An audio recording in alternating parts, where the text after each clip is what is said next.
Oh, wir sind live. Live. Jetzt pickt das. Oh, war ich nicht erschrocken? So. Was muss ich denn hier machen überhaupt, wenn ich live bin? Sachen.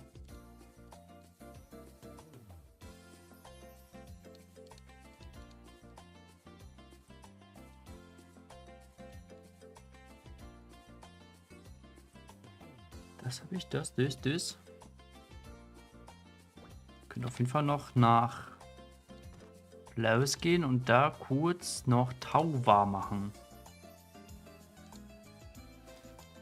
Das kann ich auf jeden Fall noch machen. Die XP lasse ich mir nicht nehmen. Dann sind wir sogar schon fast Level up.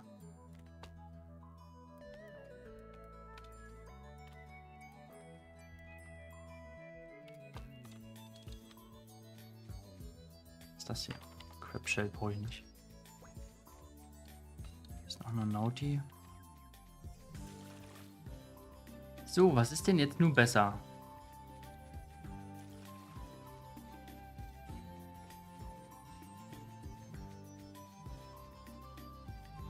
Ist es 1v1?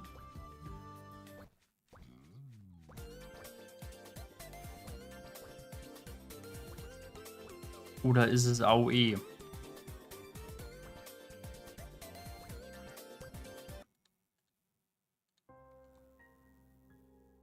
Oh, Pick. Ich muss noch meinen Dude einladen.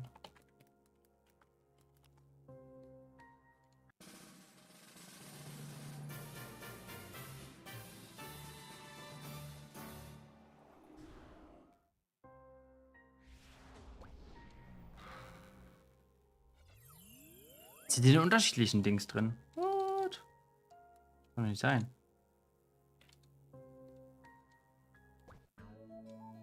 Jetzt hier reingehe.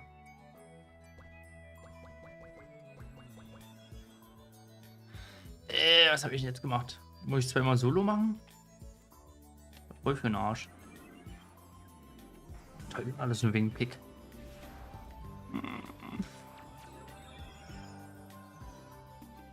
Alles nur wegen Pick.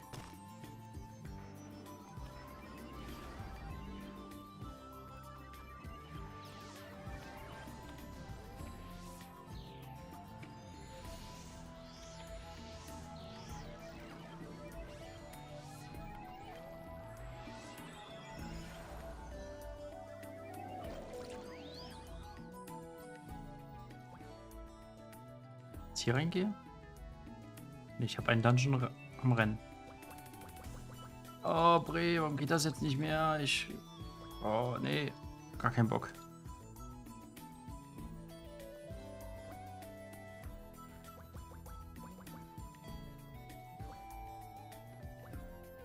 Ah. Ja, wollt mich alle verarschen hier. Das ist das Spiel. Mann. Das Dungeon-System. Bitte warte, bis ich reingehen kann. Bitte warte, du hast einen Dungeon am Rennen. Hä? Will ich mich verarschen oder was? Jetzt hat der Herr wo 150 Patrick, ja. Gib mir die Zeit. Check mir die Zeit, dann mache ich dir auch 180. Oder dass ich hier mal in Tower reingehen kann. Warum kann ich hier... So, jetzt aber. Aha, danke. Machen wir die hier schnell 101.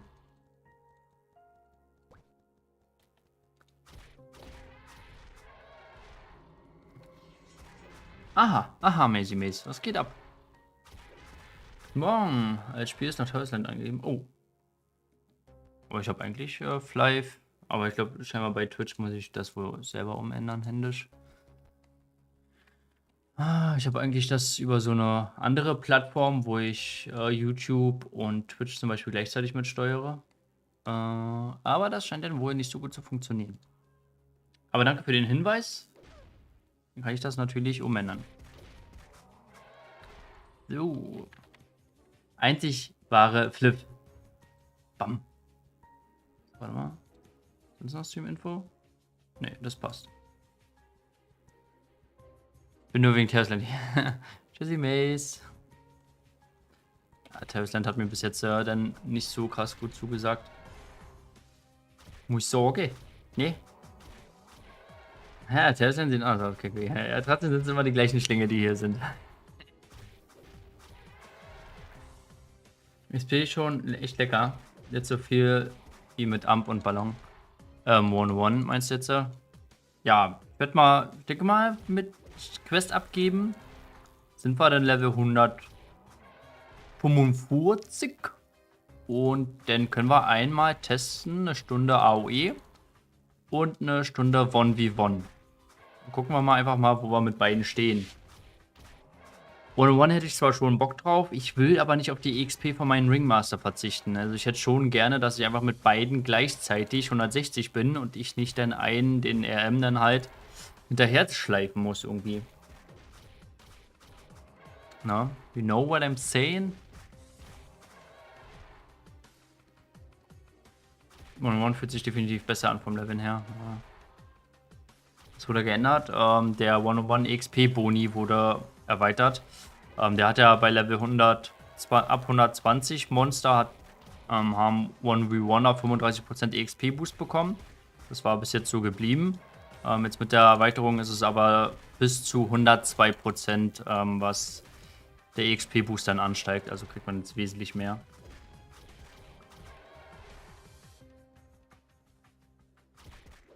Party of Level, Problem gelöst. Denn die Frage, ist es effektiver oder ist es nicht effektiver dann? Weil wenn ich dann am Ende insgesamt trotzdem weniger XP bekomme, bringt mir das ja nicht viel. Das Einzige ist halt mit dem Drop, ne? Gerade wenn es bei Giants und so funktioniert, uff. Wo ich da Mimimi? Ja, bei mir im Chat nur, ja. Ist doch wir Flyphasen. Guten Morgen, Prinzessin. Ausgeschlafen? Geht. Geht tatsächlich. Also ist okay. Hab mich jetzt die ganze Woche nie ausgeschlafen gefühlt. Aber es geht. Ich war um 5 Uhr, glaube ich, wach gewesen. Naja, aber ich konnte dann irgendwie nochmal einpennen. Gestern war ich um 4 Uhr wach gewesen. Da konnte ich dann nicht nochmal einpennen. Musste ja dann auch los zur Frühschicht. Das hat man dann abends auch gemerkt. Aber jetzt so heute war okay. Ist okay. Deine Meinung zum Money Run in Bezug auf dein Blade?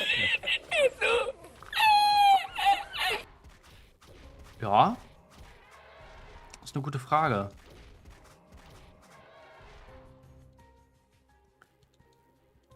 Mitbekommen, für wie viel die Nautilus gestern wegging? Gestern war eine Nautilus? Nö. 9 Milliarden. Wurde nicht die erste Nautilus für 2,3 Milliarden verkauft? Aber war die gut gerollt? Ich weiß gar nicht, wie waren die? Takeo hat die, ne? Weil ich habe vorhin hier irgendwo in den Logs gesehen, dass Takeo Element auf plus 10 gemacht hat. Bei einer Nautilus. Und so, was mache ich denn hier überhaupt? Die war 0,3 von Max. Ja, oh mein Gott. Ich habe auch das Gefühl, weil so die Waffen, die kommen, abgesehen jetzt davon, haben viele Bad und Low Rolls. So. Also Bad, Low Rolls ist klar. Ich habe so das Gefühl, dass jetzt die Chance, einen hohen Roll zu bekommen, jetzt nicht gleich hoch ist wie die Chance, einen niedrigen. Ich habe so das Gefühl, dass die Chance höher ist, dass du einfach scheiße rollst. Und hohe Rolls sehr selten sind. Aber, keine Ahnung. Die erste ging für 6 oder so. Guten Morgen, Ari, was geht? Was geht, mein Lieber? Ja. Leider haben sie ja scheinbar nichts mit Crafting irgendwie geändert, weil darauf habe ich ja meine Pferde, mein Gate gesetzt auf das Streckenpferd, dass sie die Crafting Rate anpassen. Wurde jetzt so erstmal scheinbar nicht gemacht. Jedenfalls nicht ersichtlich. Also, ja. Gut. War ich halt weiter. Gibt es eine Crafting Session? Nee, nicht so lange, wie sie es nicht anheben.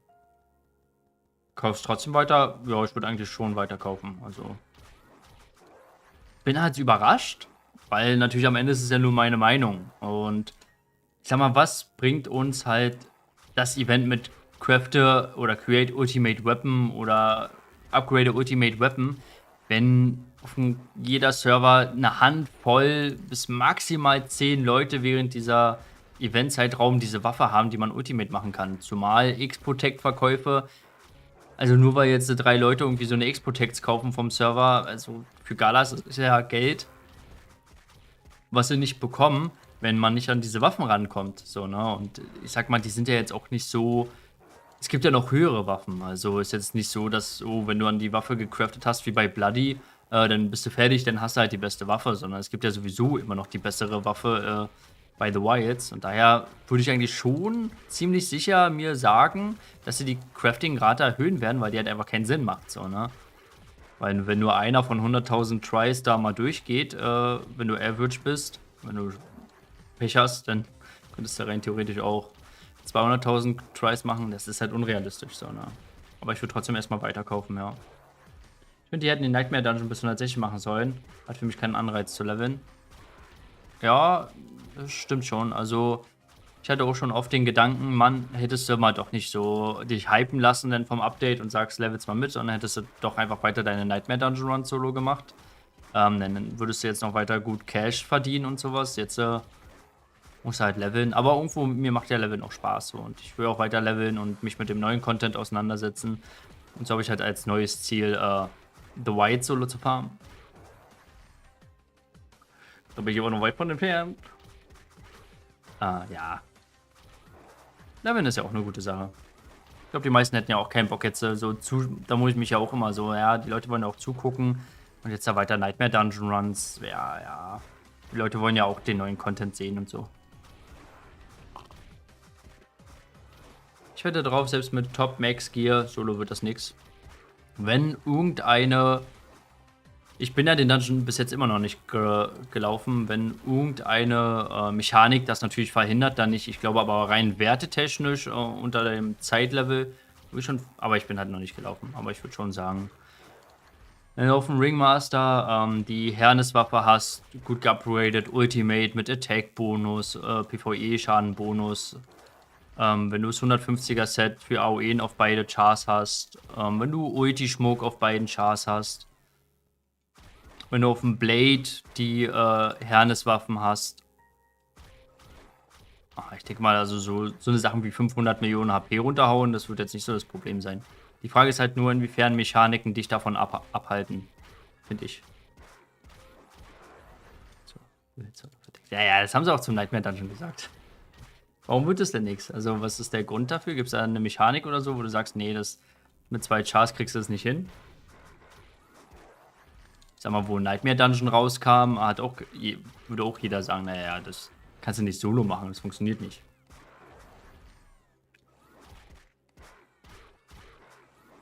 Sag niemals nie.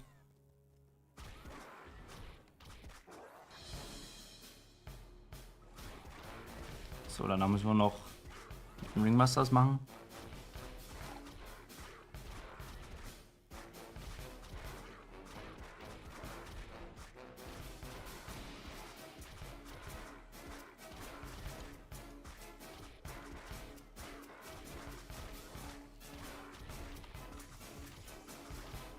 Ja, 1v1, wenn ich jetzt 1v1 leveln will, dann muss ich mein komplettes Equipment noch verbessern. Mein 1v1 Equipment. So dolle ist das ja nicht.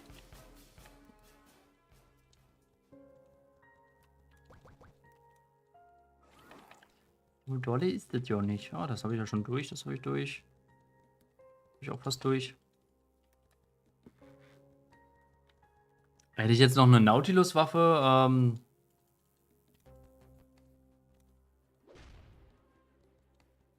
dann würde ich wahrscheinlich 1v1 leveln. 8-Mann Top Gear Gruppe braucht momentan 36 Minuten. Was heißt denn Top Gear Gruppe? Top Gear heißt wahrscheinlich nicht Ulti-Schmuck. Alle heißt nicht die neuen Herneswaffen, alle. Sag mal, manche 8 Mann gut gegiert, haben auch beim Nightmare Dungeon Run 30, 40 Minuten gebraucht, was ich solo in 28 Minuten gemacht habe. Also, doch.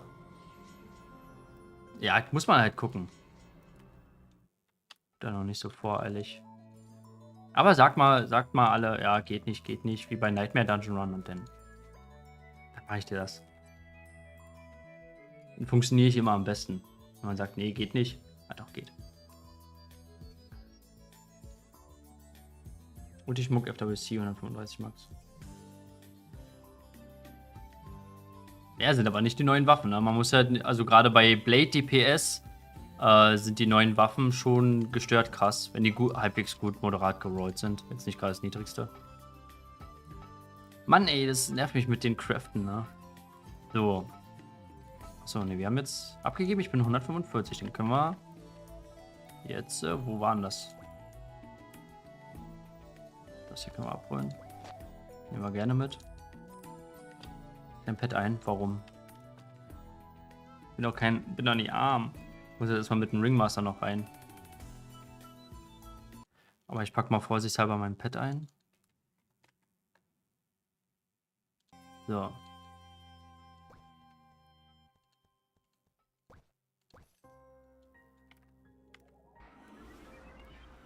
Das noch machen.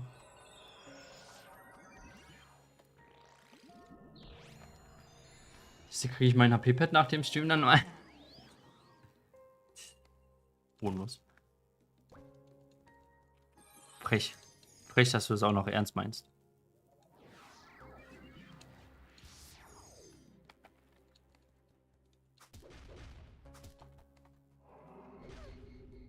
Schade, dass Plugi. Ich habe Plugi auch gefragt, ob die Crafting Rate irgendwie erhöht worden ist, aber wie sieht's ja aus? Was steht hier?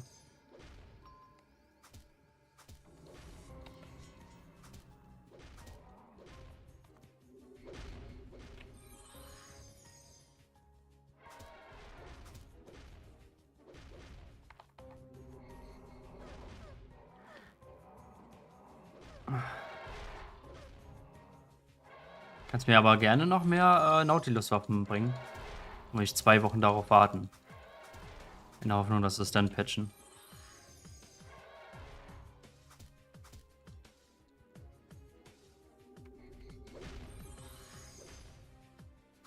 Kann aber halt. Ich frage mich bei den Giants, ob da jetzt der 101-Boost auch reinkickt. Ich glaube, dann werden wir die Woche schon mehr Waffendrops bekommen. Wie viel Cash hast du noch? Ich habe hier noch 400 Mio und auf den anderen. Was willst du denn mit Cash, als ob ich keine Mio habe für eine Waffe? Weil, als ob du mir jeden Moment 7000 Waffen rübersenden willst. Also um Cash brauchst du dir bei mir keine Sorgen machen, jedenfalls nicht in dem Aspekt. Aber jetzt keine 10 Milliarden, aber eine Milliarde oder so habe ich immer rumliegen. Wer weiß. Sieht aus wie ein Free-to-Play-Streamer.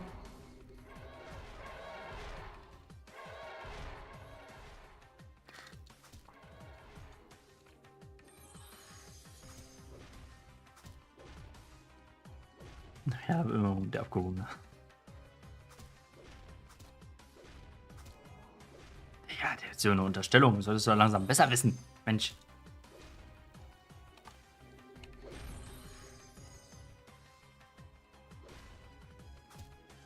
Du bist doch hier Geringverdiener. Max ist unterwegs. Ich glaube, beim initialen Announcement zum 1v1-Buff stand, dass das nur für normale Mobs gilt, nicht für Giants. Ja, gut. Die Sache ist natürlich zwischen das, was sie denken und glauben und wie es dann am Ende aber natürlich ist, so, ne? Da manchmal auch ein Unterschied.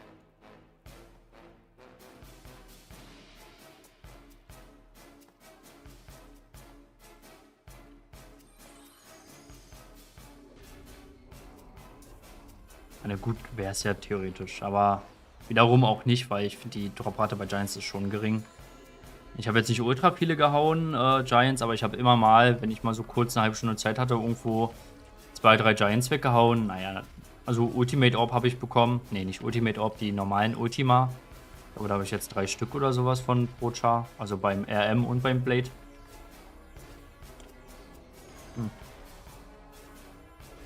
Heute früh mit Kastenhanden. Gar nichts. Ja. Wenn du so manche Nachrichten von Discord-Leuten und sowas bei Fly Universe Chat verfolgst, meine, die runden vielleicht auch gerne auf. Ich weiß nicht, ob sie das wirklich tracken, aber wenn sie so meinen mit 500.000 Giants seit Release, jeden Tag 8 Stunden nur Giants handen und so, mehrere hundert und da war gar nichts dabei und dann zeigen sie halt auch einen Screenshot von ihren ganzen Ultima und glaube auch Sunstones, was du ja bei den Giants droppen kannst. Daran siehst du ja, okay, die haben halt wirklich auch schon relativ viele, ob es jetzt nun 500 sind, 800 gewesen sind, aber die haben halt schon mehrere Ultima Orbs oder sowas zusammenstellen können von den ganzen Drops und so und Shining Orichalcums und haben halt aber noch keine Waffe und sowas gedroppt. Ich finde, das zeigt denn schon, dass das schon ziemlich, also klar, sollst jetzt nicht 5 Giants machen und hier hast du deine Waffe so, dann sind wir das gleiche wie bei G, His Waffen und so, dass die relativ schnell dann nichts mehr wert sind oder nicht viel wert sind. Ich glaube, ein Ticken. Weißt du, es sind ja nicht die Endgame-Waffen jetzt die neuen, so. Also, ich würde sie schon ein bisschen zugänglicher machen. Also erstmal durchs Craften. Es muss nicht die gleiche Rate sein wie bei Bloody. Kann ja ruhig ein bisschen geringer sein, die Erfolgsrate. Aber dass man wenigstens, dass es wenigstens eine Option ist, das zu machen. So. Dass du halt irgendwie dadurch, wenn du die Drops immer aufhebst, diese Juwelen erstellst, nebenbei beim Leveln, wenn du bis Level 150 gelevelt hast und so, dass du da Average durch die Tries und sowas dann eventuell dann schon deine Waffe dadurch bekommen könntest. Oder so. Also, wer es halt schnell haben will, der kauft sich die halt auf dem Markt und packt dann Level Down runter oder was. Oder ich weiß nicht.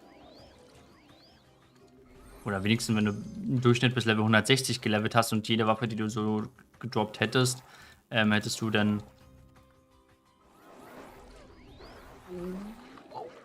Die hauen aber doller zu. Ja, dass man ein wenig. Aber jetzt bei der Craft-Rate, die es jetzt aktuell ist, da brauchst du nicht mal drüber nachdenken zu craften. Also wenn es denn klappt, dann hättest du auch Lotto spielen können. Das ist ja 1 zu 100.000. Gut, Lotto ist 1 zu 147 Millionen oder sowas, aber naja. Ja, endlich One Buffs AOE war viel zu OP. 140 plus. Viel zu OP war es, glaube ich, auch nicht. Also bei mir war es jetzt so beim Blade auch kein Riesenunterschied. 1v1 war, glaube ich, 5%, AOE waren 7%. Also OP ist für mich was anderes. Waren es überhaupt 7%? Vielleicht war es auch nur 6% Unterschied.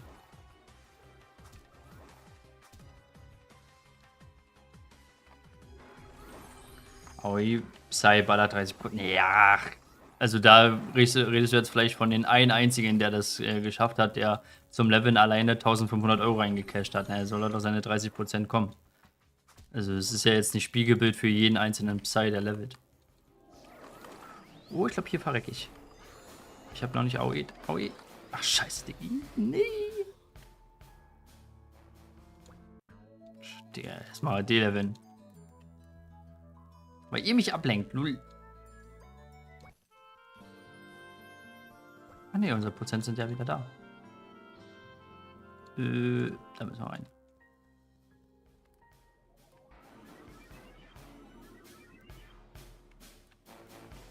Verdient. Alles gut. Passiert mir öfter. Ja, nur weil ein einziger Spieler so viel Prozent gemacht hat. Das ist ja nicht, dass jeder AOE so viel macht. Sonst würden ja schon, wenn jeder AOE 30% macht, dann wären ja schon so viele Max-Level.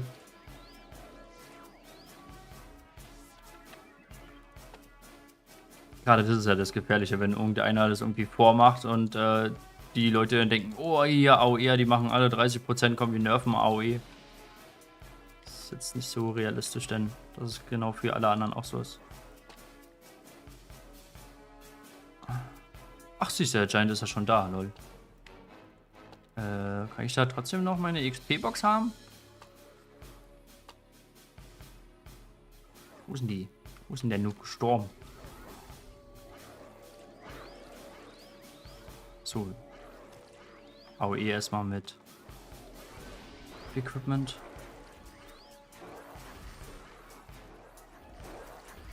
Ja, aber wir brauchen natürlich nicht drum herum reden, dass 1-1-Buff schon necessary war. Und ich würde sagen, dass es jetzt okay ist. Ich habe sowieso nicht so ganz die Debatte verstanden. Aber das sind wahrscheinlich die Live-Leute so insgesamt. Alle heulen rum, ich bin 140, es gibt nichts zu tun, wann geht's weiter und alles und bäb. So, dann kommt die Erweiterung. Die ersten sind nach ein paar Wochen, haben schon die Hälfte leveltechnisch so gesehen geschafft mit 150 und sowas, einige.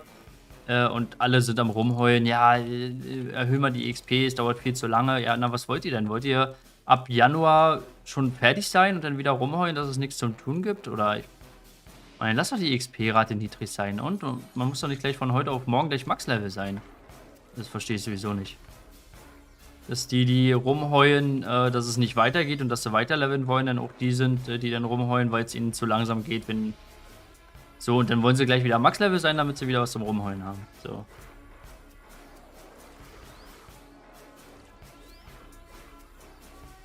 Was sagst du jetzt, weil du AOE spielen kannst, Kekwe?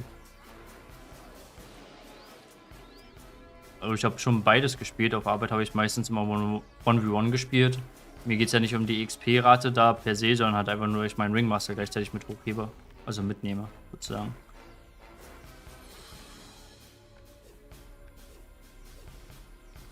Und Jester kannst du auch genauso AOE spielen, hä? Wusstest du etwa noch nicht, dass wir einen Jester Blast, einen AOE-Skill haben? Wenn man Level 100 ist? Noob.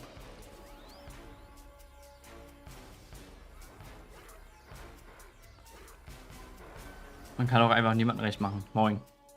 Nee, gerade Bonsor nicht. Der ist ja Spezialist dafür.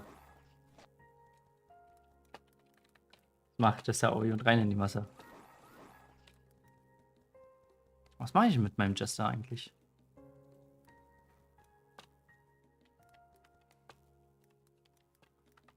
Nix. Mir schenken. Da müsste ich ja den ganzen Account, der ist ja auf meinem Blade-Account mit drauf.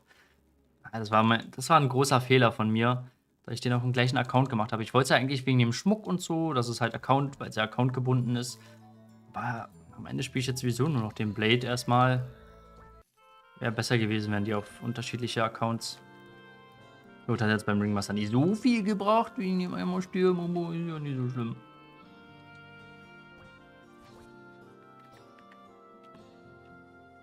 Achso. Ja, wir können hier den mal hier rüberziehen.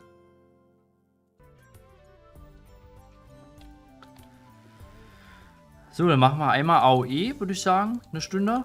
Und dann machen wir einmal 1v1. Und dann gucken wir mal, wo wir stehen. Dann müssen wir nur irgendwie tracken. Das ist ja, weil ich das hier entfernt gehabt. Ich hatte ja vorhin erst Textfeld.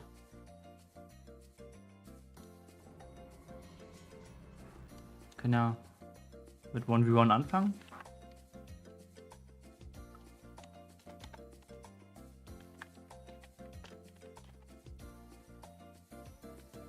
Punkt 5, 2. So.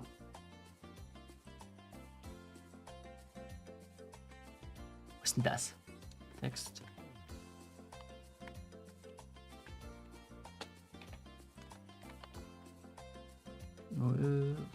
Punkt 5244.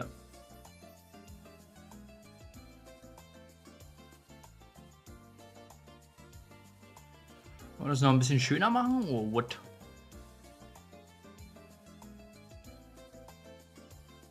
So, noch Schatten. Hintergrundfarbe.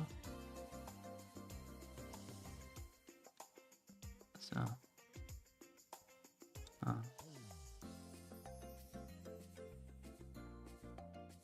Information, Großbuchstaben. Gibt es hier keine Kontur oder sowas? Reicht ja so. Hab grad On-Run geht schneller, what the fuck? Echt, ja? Gerade ausgiebig getestet, aber macht ja, ich teste auch einmal. Fangen erstmal mit 1v1 an, würde ich sagen, weil ich so STR gesettet bin. Ja gut, ich würde sagen, das reicht ja so.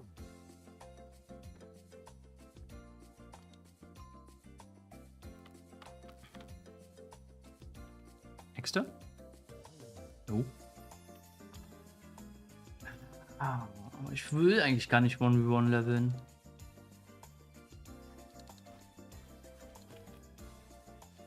So. Brauchen auf jeden Fall Wind, Attack Stone. Da habe ich hier was. Ansonsten, Glockton heißt, wir machen auf jeden Fall Full Prem. Potion Crit. Bababababab. Ach so. Wir müssen erstmal Paddy ziehen. Zufällig einer eine Paddy? Dann wäre ja sonst ein bisschen. Ach, scheiße. Wenn ich muss schauen, dass ich eine Paddy kaufe, aber wird ja jetzt keiner haben. Oder wir ziehen erstmal so.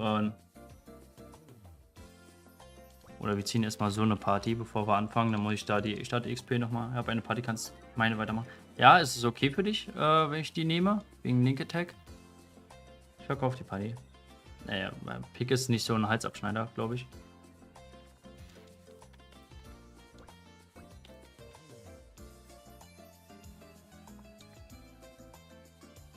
Ja, nimm, oh, Pick, Ehrenpick. Habe ich schon immer gesagt.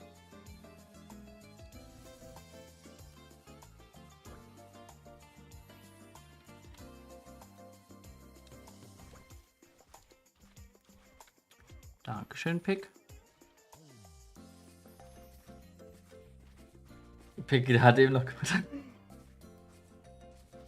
Nee, Pick, die lügen. Wirklich. Also gerade Mace, der versucht mich immer in schlechte Licht zu stellen. Ne? Das ist Mace halt. Ist halt Mace. So, bin ich ihm jetzt auch nicht, also will ich ihm jetzt auch nicht verüben, so ist okay. Aber ja. Ja.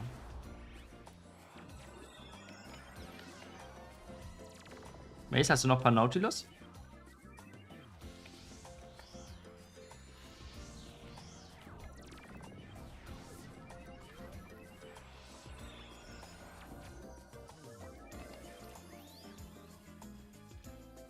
So, die wichtigen Skills haben wir ja. Link, Pick, brauchst du Global?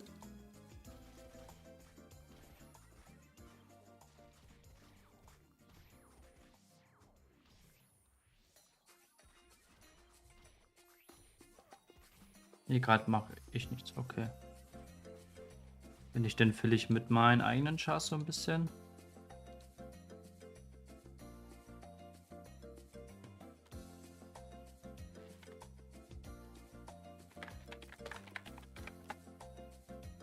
So.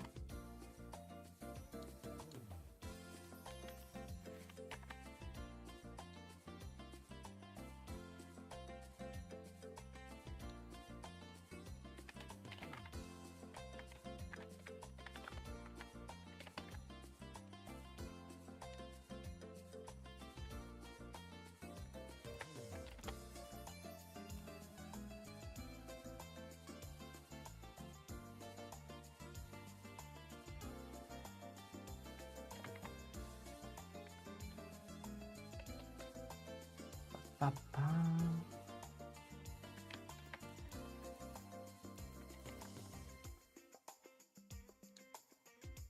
So einer.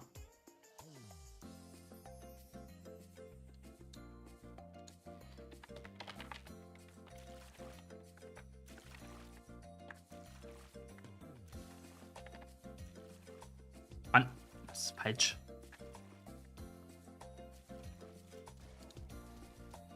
Du bist falsch.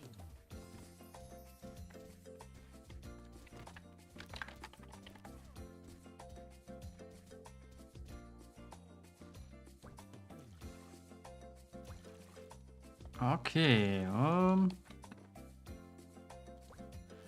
Wir haben unsere Start-EXP.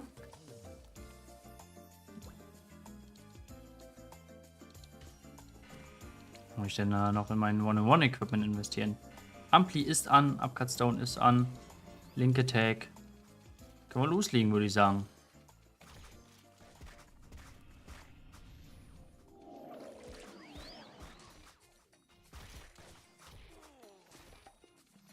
brauchen wir noch?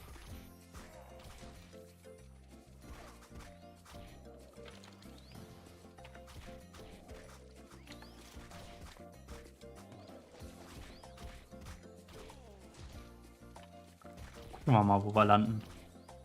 Kommt hier noch. Fast in eine Falle getappt hier.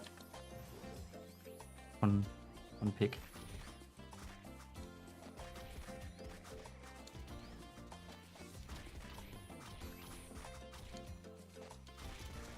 Tja, wo kommen wir am Ende raus, ist die Frage. 0,5. Haben wir 7? Haben wir 8 vielleicht? Zero-Zeichner. GZ auf jeden Fall. Das 1-in-1 safe schneller sein. Ja, aber dafür muss ich halt meine RM so mit hinterherziehen, ne? Das nervt mich halt denn. Was soll ich noch am Ende mit meinem RM machen? Theoretisch du auch ihn dann mit meinem Blade oder was denn? 0,081, das ist richtig. Wäre auf jeden Fall ganz schön viel, muss ich sagen. Ich glaube, ich hatte mal mit 0,05 mal gehabt. 0,081. 0,081 ist schon krass dafür, dass wir 145 sind, die nur ein Level über uns sind.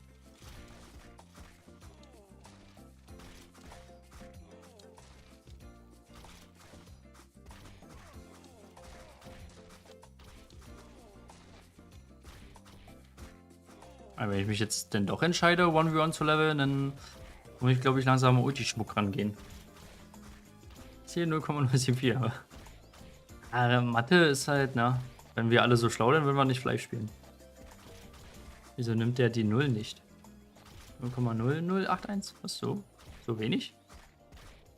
Achso, nee, doch, muss ja, ne? 0,0081. Ja, 0,00. Ach, was weiß ich. Guckt der jetzt gar nicht hin. Wäre ich noch traurig.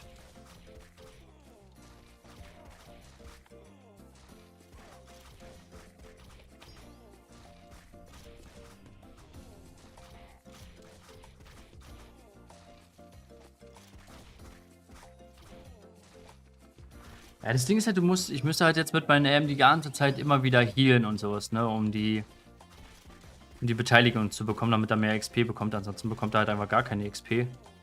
So richtig. Was halt absolut nervig ist. Vor allem, wenn du nicht wirklich healen musst. Durch Self-Heal. Bei den neuen Waffen wäre es ja anders, ne? Die haben ja nur unter Ultimate-Umständen eventuell, dass du da mal Selbstheilung bei Schaden mal rollen kannst. Aber ich glaube, in erster Linie würdest du es vielleicht nicht unbedingt haben, sondern eher sowas wie Attack-Prozent, Crit-Schaden-Prozent als Blade oder so.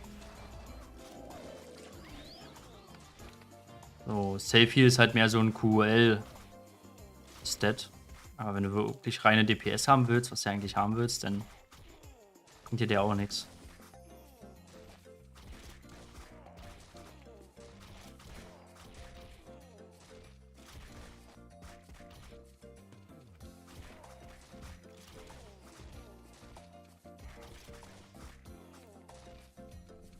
Und dann wird doch nur wieder gepusht, weil du damit natürlich mehr Cash. Das auf jeden Fall, ja klar. Also auf Self hier beim Blade würde ich nicht verzichten wollen. Ja. Aber was machst du denn jetzt, wenn du jetzt angenommen, du hast beim Ulti-Rollen einmal Crit-Schaden und einmal Attack-Prozent. Und das, sag ich mal, jetzt keine Ultra-Low-Werte. Da würdest du ja nicht auf Safe hier rerollen, so, ne? Auf Zack Blatt. So, weil das sind ja eigentlich so Top-Notch-Rolls. Das Ding ist auch, was ist, wenn du auf einer Second Hand das bekommst? Ja, auch geil. Aber der Roku hat wohl mal einen Verbesserungsvorschlag geschrieben oder einen Bug Report, dass das Lifesteal auf der Second Hand nicht funktioniert. Also würde ich jetzt First Hand Naughty nehmen und Second Hand hätte ich FWC Golden Axt, würde dieses Lifesteal nicht mehr funktionieren. Das ist genauso wie wenn ich jetzt Wooden Sword in der First Hand nehme, funktioniert das Lifesteal nicht von der zweiten Axt, wo ich sage, das ist doch bescheuert. Warum denn nicht? So, wenn es OP wäre, also das heißt ja schon die ganze Zeit eigentlich, dass du nur Lifesteal von der ersten Axt die ganze Zeit hast. Wenn es zu OP wäre, beide, naja, warum gibt denn nicht eine Axt einfach 0,4% und dann ist es doch auch okay, dann hast du den gleichen Wert. Aber irgendwie ist es ja komisch, dass denn die einen Effekte auf der Axt nicht funktionieren, aber ich sag mal, Crit-Rate, Crit-Schaden funktioniert ja auf der Axt oder STR plus 2 oder die Piercing-Socklung, aber warum funktioniert Lifesteal da nicht? Warum wird das denn schon wieder ausgenommen? Versteht denn wieder keiner. Einfach das nehmen, was zuerst kommt. Momentan ist Ulti-Stat Reroll noch zu teuer. Weil es die Squad noch nicht gibt. Ja, das ist true. Ja, das Problem, was ich davor noch sehe, vor Rerollen ist zu teuer ist, die Waffe ist zu teuer. Dass wir mal an die Waffe rankommen, ist erstmal so das Problem. Was ich da so sehe. Weil wenn du sie nicht gerade nach dem 1000. Giant Hunter selber bekommst, ja, craften brauchst du nicht versuchen aktuell. Jedenfalls haben sie ja in den Update nicht reingeschrieben, dass sie die Craftrate irgendwie increased haben. Imagine, die Craftrate ist eigentlich ganz normal, nur irgendwer hat dieses Bild gebaut und überall verteilt. Und dabei stimmt es irgendwie gar nicht oder so. Ich weiß gar nicht, von wem das Bild überhaupt kommt oder die Info, dass die Craftrate 0,001 ist. Hat das Blue Key mal reingeschrieben oder so? Am Ende macht es keiner, aber die Craftrate ist ganz normal wie bei Bloody. Wenn man zum Beispiel in der Mainhand, zum Beispiel in der LG Art oder der zweiten Bloody oder FWC kommt, bekommt man kein Lifesteal. Ja, aber es kann auch nicht sein, oder? Weil es ist ja ein normaler Stat. So, dass zum Beispiel die Erweckung, die Waffenerweckung denn nicht ist oder so, ist ja okay. Aber die normalen Stats, weil woher soll ich denn jetzt noch wissen, gerade bei diesem ganzen Ulti-Thema und die ganzen Stats, die du bekommen willst oder bekommst dann, auch für die Second Hand dann irgendwann, funktioniert da Lifesteal auf der Second Hand? Funktionieren die Ulti-Stats überhaupt in der Second Hand? Funktioniert da PvP-Damage, Attack, Crit-Schaden? Geht das? Also, ne? So, weiß nicht.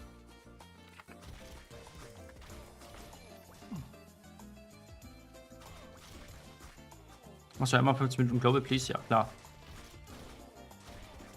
Will ich hier nur kurz transferieren. Weil du es bist, Pick mache ich dir auch 16 Minuten. Aber nicht hier meine ganzen Punkte jetzt verschleudern, ja?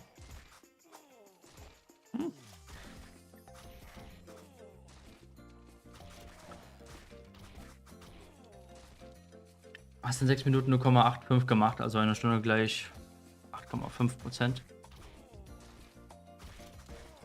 Theoretisch ja. Was ja nicht schlecht wäre, 8,5%. Ohne Ballon 1v1 kann man, glaube ich, nicht meckern. Gerade dann noch bei der zusätzlichen Droprate, die wir hier dann haben. Ja, auch die Lust bekommen. Also natürlich die ankommen, ist klar. Soccer Crystal und 1v1 150er Sets werden in den nächsten paar Jahren nicht erschwinglich sein. Wenn nichts weiter verändert wird, dann ja. Aber ich gehe mal stark davon aus, dass sie das schon noch irgendwie... Hernes und 150er Tanksets werden vielleicht nach 6 Monaten sein oder nach einem Jahr.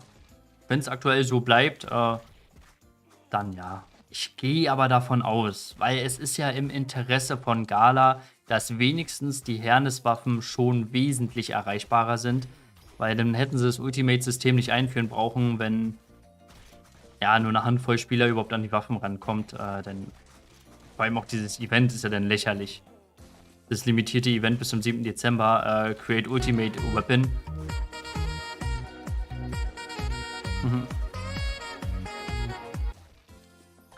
Like, vielen Dank für dein Follow.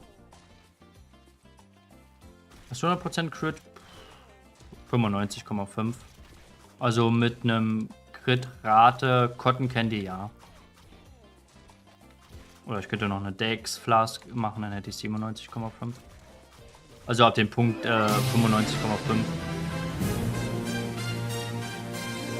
Level. Leopos erreicht Level 1. Leoforce, vielen, vielen Dank für deinen Sub. Dankeschön für den Support. Ja, ab dem Punkt lohnt natürlich kein Crit-Schaden-Pad mehr. Kein Crit-Rate-Pad mehr. Brauche nur noch Ultimate-Schmuck. Ich glaube, den habe ich sowieso basemäßig Also, muss man sagen, mit der Potion 100% Crit-Rate. Die neuen Waffe, jedenfalls die Äxte, haben aber wieder weniger Crit-Rate als die FWC goldene Äxte. Aber ich denke mal, ist okay. Dadurch hast du ja halt das Schmuckset mit 10% Crit-Rate, wenn es vollständig ist.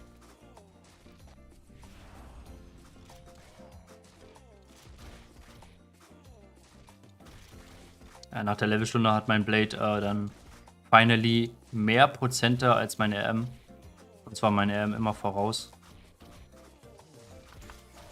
Aber ist ja die Frage, ob man eine Party auf Level stellt und dann so levelt.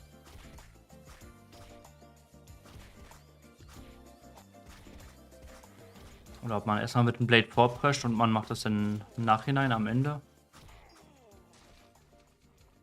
Ja, stimmt, hab leider einen FWC-Spot genommen, muss da auf CR-Pad gehen.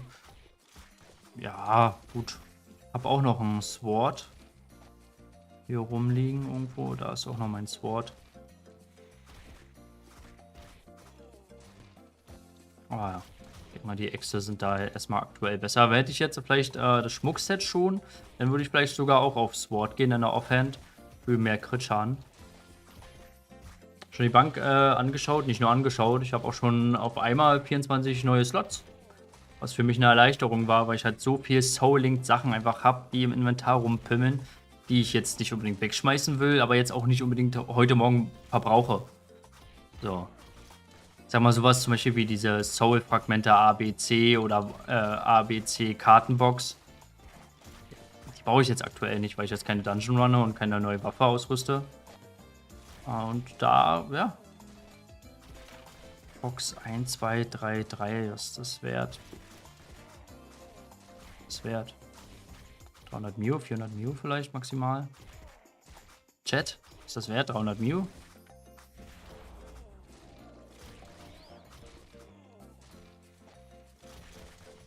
Was hast du auf deiner 1v1-Mark so gesocket? So ein A? Nee.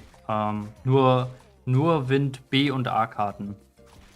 Also hier ist 5%. Da ist, glaube ich, einfach nur 5 mal Wind B. Und hier haben wir 6,5%. Da sind, glaube ich, noch 3 Wind A. 2 Wind B. Ja. Also eigentlich nur Crit-Rate. Morgen, was kriegt man aktuell für einen 10er F-Coin? Ich glaube, also 1000 F-Coin bekommst du. Das sind so umgerechnet 100 Millionen Penya plus minus 10. Je nach Lage. Aber wahrscheinlich vielleicht eher plus 10 anstatt minus. Gut, okay, danke Chat auf jeden Fall.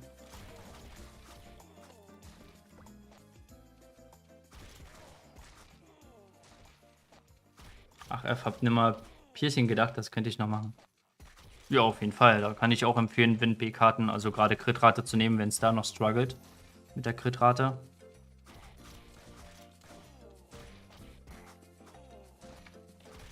Also entweder kommst du mir so vor, aber es wird wahrscheinlich auch so sein, also du merkst schon die Drop-Rate. Weil so oft wie hier irgendwelche Waffen runterfallen und alles von den Monstern. Und wir haben nicht mal Doppeldrop. Wir haben noch nicht mal Doppeldrop an. Moin Source Coder, was geht? Schön, dass du da bist.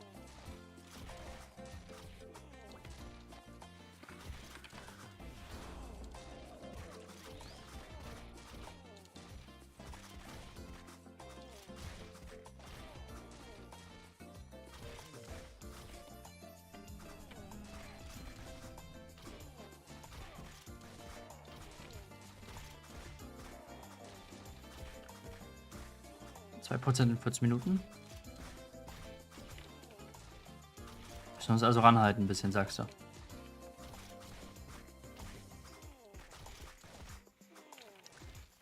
Also CR 8,5% pro Stunde. Das heißt, mit einem Ballon könnten wir schon so 10 bis 11% die Stunde haben. Wäre ja not bad.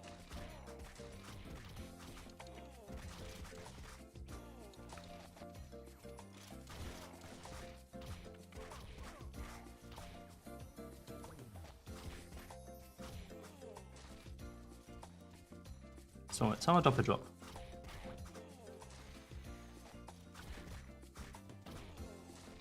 Dann weiß ich ja, was ich mit meinem Blade gebe. Wenn der irgendwann fertig ist. Blade ist nie fertig. Was hast du sonst so? Inwiefern? Achso, du meinst 1v1? 1v1 hatte ich, glaube ich, vorher so um die 5% die Stunde gehabt. Wenn ich mal 1v1 gelevelt hatte. AOE war, glaube ich, so um die 7% gewesen die Stunde. 6-7%. So, bin jetzt zu Hause. Nice. Nice, Ori. Ich wette, Junge, das sind 8 Stunden straight leveln.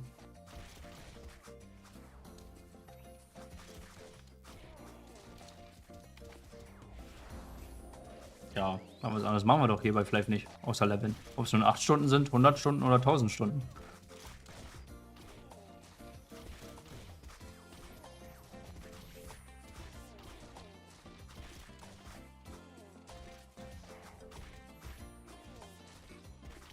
Ist ja sogar schneller 1v1 leveln. Wahrscheinlich ja, wie es aussieht. Das Problem ist nur, wenn man jetzt overall EXP berechnet, die ich generiere für mein Blade und mein Ringmaster, dann ist, glaube ich, AOE halt immer noch besser. Aber was mich jetzt noch ein bisschen mehr zu 1v1 natürlich bringt, ist auch die Droprate, die jetzt natürlich schon, glaube ich, wesentlich höher ist. Was 1v1 jetzt wieder wesentlich attraktiver macht. Wenn nicht, muss ich halt den Ringmaster dann mit Party auf Level oder so mit hochziehen.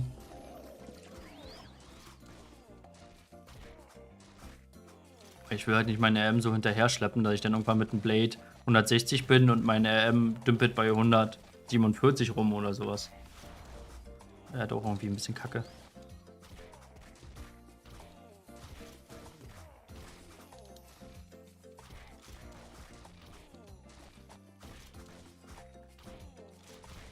Levelst du dort gerade nur wegen Element? Weil 3 bis 4 Level Unterschied macht doch mehr Sinn, oder? Na, nicht unbedingt. Also, das hat früher auf jeden Fall Sinn gemacht, bis zu Askria ungefähr, bis zu August vielleicht noch. Aber selbst da schon nicht mehr so richtig. Die Monster steigen halt auch wesentlich höher von den HP-Raten an. Klar, du bekommst, wenn du jetzt einfach nur ein Monster one-shotten würdest, bei höheren natürlich auch wesentlich mehr EXP. Du musst aber auch gucken, wie ist der Spawn. Der bei Mary hier ist ja mega geil eigentlich fast überall. Da musst du aber auch gucken, die höheren haben auch wesentlich mehr HP. Also es kann sein, dass ich da halt 2-3 Mal oder sowas vielleicht mehr zuschlagen muss. Naja, vielleicht eher 1-2 Mal pro Monster. Das rechnet sich dann auch hoch pro Stunde. Wie länger ich gebraucht habe, um einzelne Monster zu killen. Zusätzlich dazu, dass der Spawn vielleicht beschissener sein könnte. Und daher lohnt sich das, finde ich, denn schon nicht mehr so. Weil ab Astria skalieren halt die HP-Raten wesentlich stärker. Und die nächsten haben halt schon, weiß nicht, dann nächste Monstergruppe hat schon 450 bis 500.000 fast. Ich müsste vielleicht mich mal buffen auch. Ja. Kann sein, dass sie es nachher nochmal anpassen dürfen, würde ich auf jeden Fall nicht wundern. Ja, ich weiß nicht, ob sie das unbedingt nerven nochmal. Also höchstens, wenn es mit der Droprate dann doch irgendwie zu krass ist.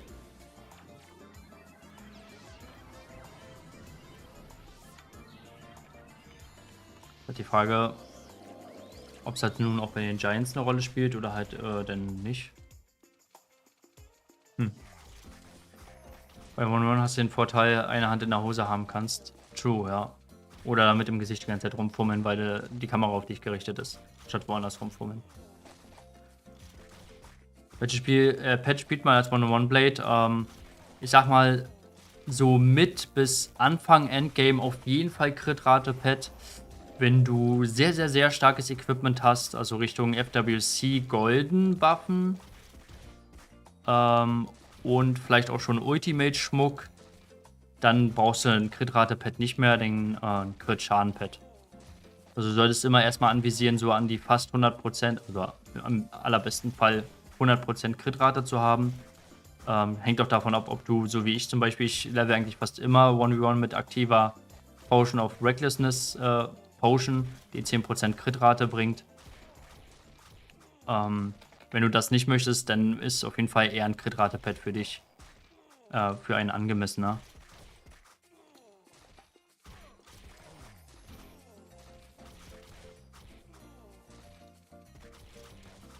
Ich glaube, der Buff ist nur bei normalen Mobs, nicht bei Gigs. Kann möglich sein, ja. Wie, nicht so geil? Behemoth? STR-Pad? Nee, STR-Pad brauchst du nicht. Also wenn denn Crit-Rate. Also Crit-Rate ist auf jeden Fall bis zum High-End-Endgame vom Blade ist Crit-Rate-Pad schon das Nonplusultra, was du haben kannst. Dass du so um die 20% Crit-Rate oder sowas vielleicht kriegst. Also umso höher, umso besser natürlich, aber da oben rum wird es, glaube ich, langsam teuer. Aber kann jetzt auch ein guter Moment sein, um jetzt gute Crit-Rate-Pads zu holen. Weil ich glaube, viele Blades steigen so langsam um auf ein Crit-Schaden-Pad anstatt Crit-Rate. Dadurch du halt mit dem neuen Equipment und sowas halt besser an Crit-Rate rankommst.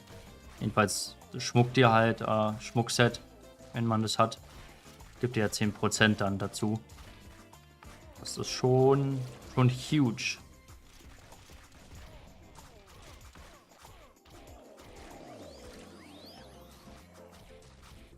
Gibt 75 CD-Pad, nur vergessen, wer das hat. X-Rollenspiel hat das. Ja, jetzt hat sie gebimmelt. Ich muss hier kurz ran.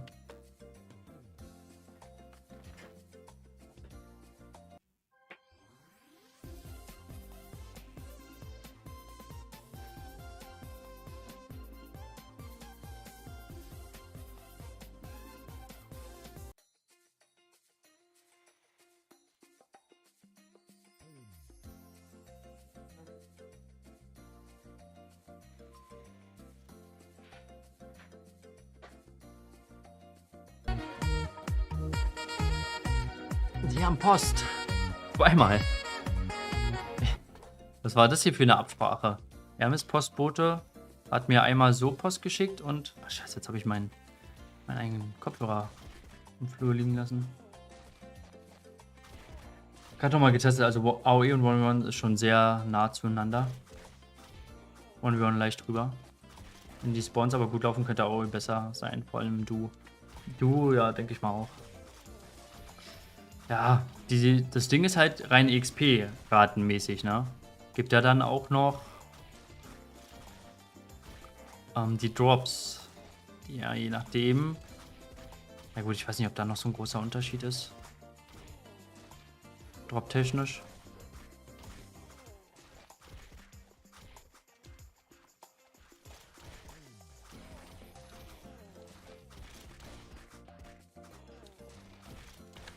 Ich muss noch meinen Kopfhörer holen. Du machst ja auch deutlich mehr Monster im AOE. Ja.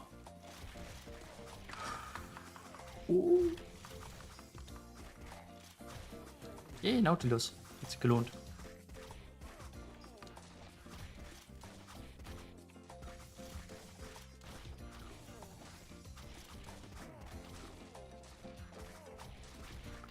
Aber stressiger und gefährlicher. Ja, stimmt schon. Wo ich sagen muss, da bin ich eigentlich mittlerweile relativ entspannt geworden beim Blade AOE mit meinem Ringmaster zusammen. Durch die Nightmare Runs bin ich da eigentlich ganz gut drin.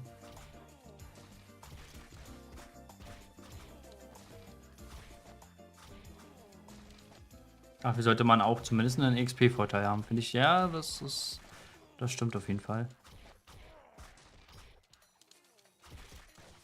Den hast du aber, glaube ich, jetzt nicht mehr so wirklich, den XP-Vorteil.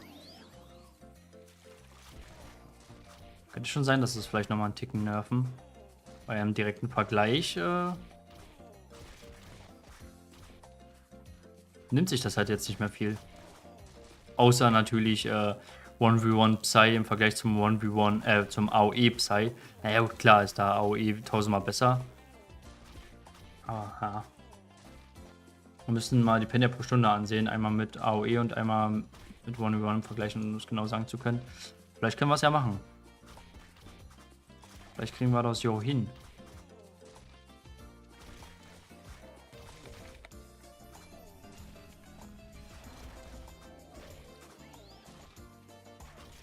Na gut, nee, können wir gar nicht machen, weil wir haben erst hier später Doppeldrop bekommen. Also wäre es theoretisch nicht realistisch, außer wir würden trotzdem beim 1v1 gleich oder mehr bekommen. Aber wenn es jetzt ein Ticken weniger ist oder sowas, dann könnte es halt einfach sein, weil wir später Lucky Drop anhatten.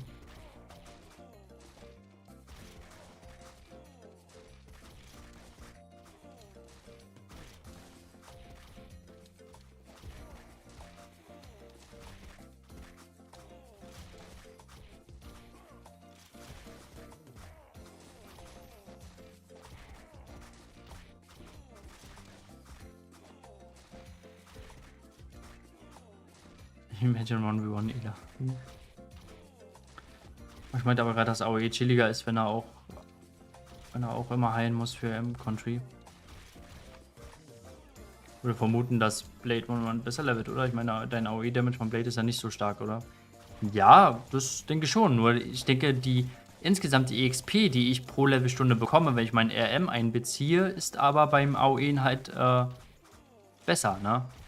Weil ich sag mal, theoretisch bekomme ich beim AOE 7% beim Ringmaster und 6% beim Blade. Kommt daher, dass mein RM mehr Schaden macht und dadurch auch eine höhere Country hat und mehr XP bekommt. Aber muss man halt sehen, dass so, weiß nicht, ich sag mal irgendwie in der Range von 14-15% XP generiere ich sozusagen pro Stunde. Bei dem Leveln hier ist es jetzt vielleicht, wenn es gut läuft, jetzt 8,5 oder 9% pro Stunde an EXP, die ich insgesamt generiere. Weil, naja gut, meine RM kriegt, weiß ich nicht, vielleicht 1%, wenn überhaupt. Also, ja, wenn man gutmütig ist, könnte man sagen, jetzt nach dem 1v1-Buff mache ich pro Stunde auf beiden Chars zusammen dann 10%. Im Vergleich dazu AOE, sagen wir mal 15% circa. Bei beiden plus minus 1. Ist halt denn insgesamt dann schon, ne? Das macht sich dann auf mehrere Level dann doch schon bemerkbar, dass der RM dann irgendwann zurückhinkt. Weiß nicht, wenn ich jetzt 1v1 auf Level stelle, dann werde ich ja auch nicht bei 15% am Ende bei beiden rauskommen. So. Sondern da werden wahrscheinlich diese 8,5%, diese 9% oder so dann halt auf beiden verteilt werden. So würde ich mir das jetzt jedenfalls so ein bisschen erklären.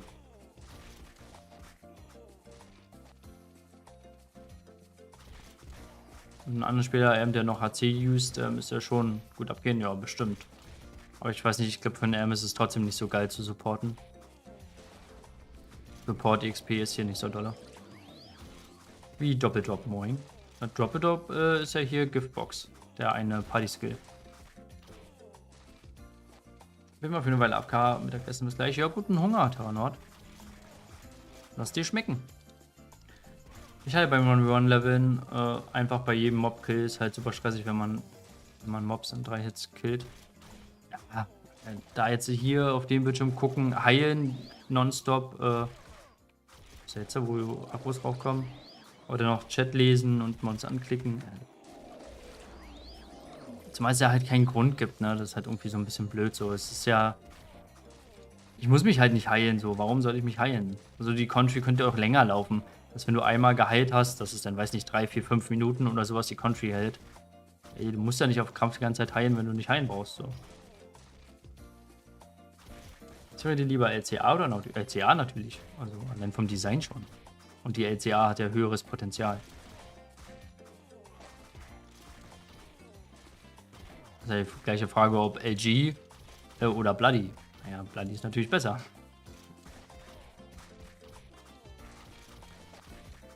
Circa Crystal Axe, da sehe ich mich auf jeden Fall. Aber ich glaube, die ist hier im Spiel ein bisschen kleiner, ne? Als sie bei Flive PC war. Da sah die irgendwie größer aus. Wenn man die hier in der Wardrobe anzieht, sieht die irgendwie so ein bisschen kleiner aus. Als ob die so heiß gewaschen wurde einmal. Die sollte schon so groß und wuchtig aussehen wie bei Flive PC. Aber vielleicht täuscht das auch nur. Oder meine Erinnerung trübt mich. Oder Wardrobe ist vielleicht auch nicht wie in echt dann.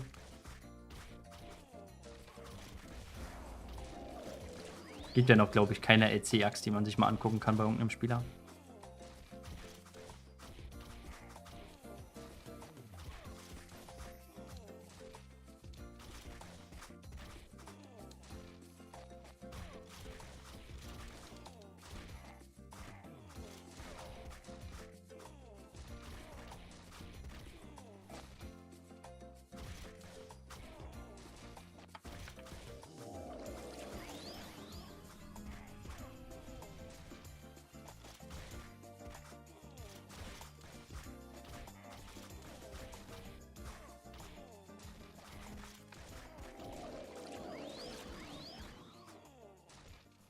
So, wieder Potions.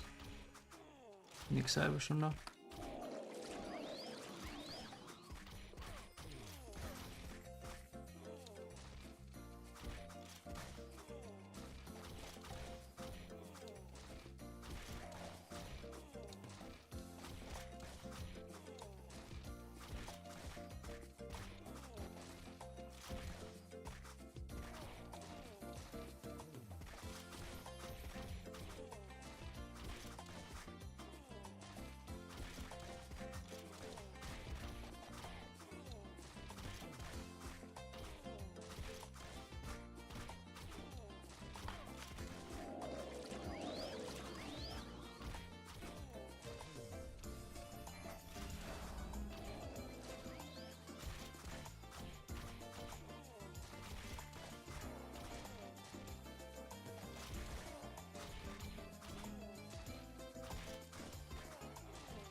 Kaffee noch was drin?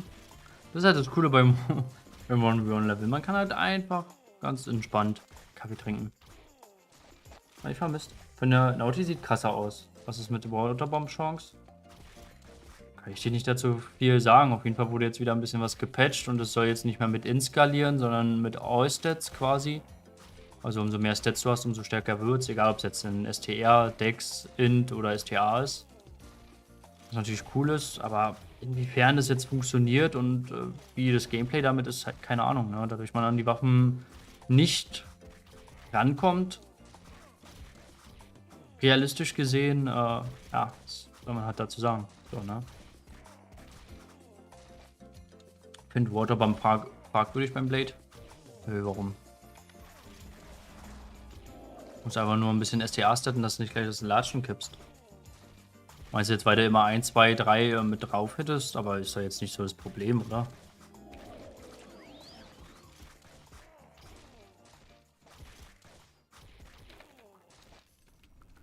Was vielleicht dann cool ist, ist beim Collecten, du kannst ja hier, jetzt hier 3 hast, pulst du halt ein bisschen.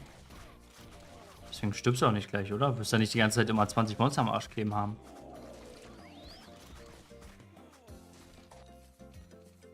Was merkt man die XP- und Drop-Unterschied? Denke mal schon, ja. Wir sind jetzt noch an der ersten Ampli-Stunde vom 1v1-Leveln. Ist auch oben zu erkennen unsere Start-EXP von der Ampli-Stunde. Und danach werden wir noch AOE machen. Gucken wir mal.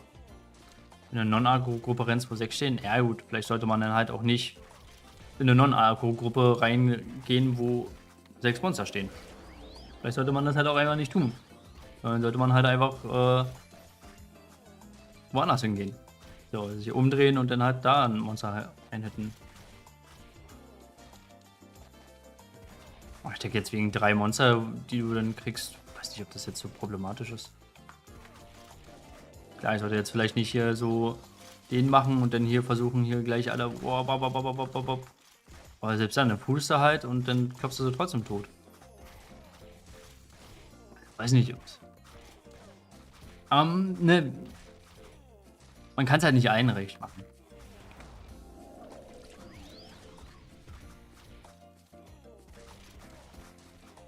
Sorry. Sorry, du Arschloch.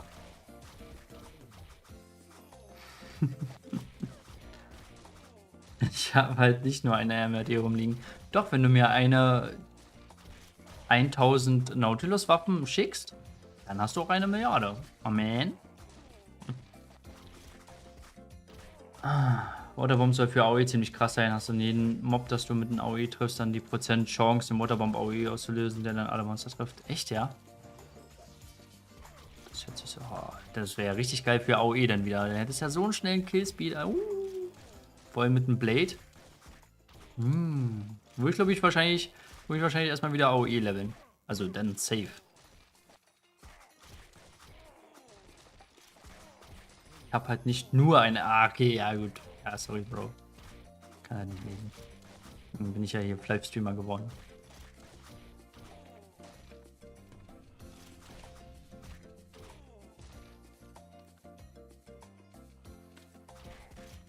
War schon cool.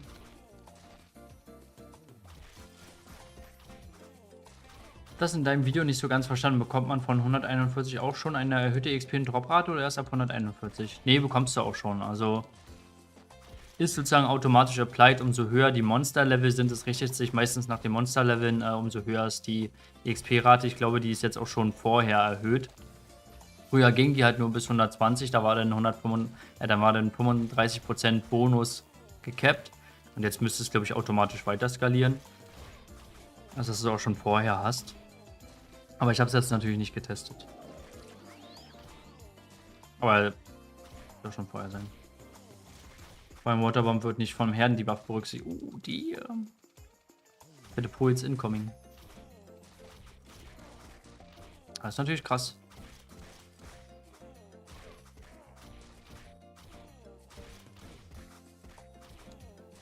Ja, man muss halt nur an die Waffen rankommen, ne? Ich habe hier mir wirklich schon geantwortet gehabt. Fuck.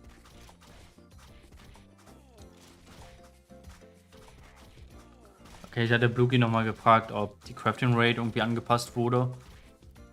Hat er geschrieben, alle Informationen darüber würde in den Patch Notes drin stehen. Naja, ob die Patch Notes so vertrauenswürdig sind.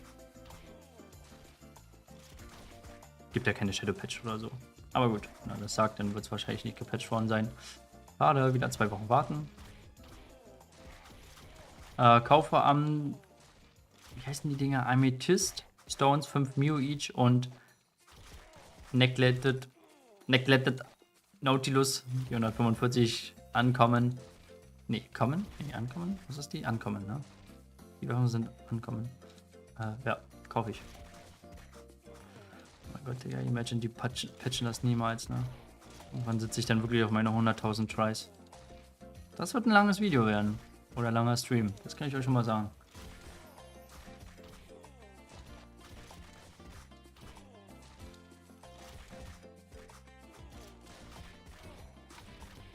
Und du rauscht ein wenig. Mein Mikrofon rauscht.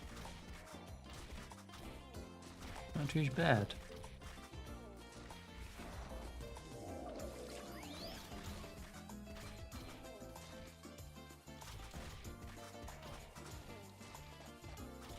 Dass wenn der Klinke vom Mikrofon auf Metall liegt.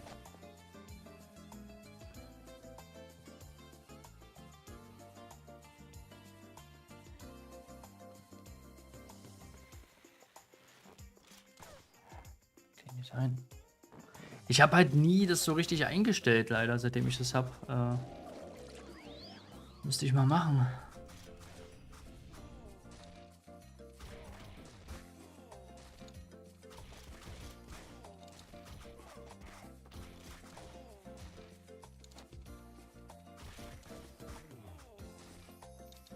Vielleicht ist es einfach zu laut eingestellt.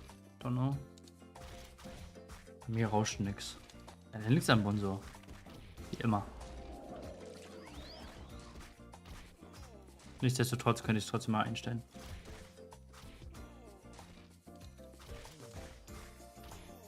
Schau einfach mal nachher im VOD. Kann ich machen, ja. Mach Lautstärke hoch, da merkst du das so.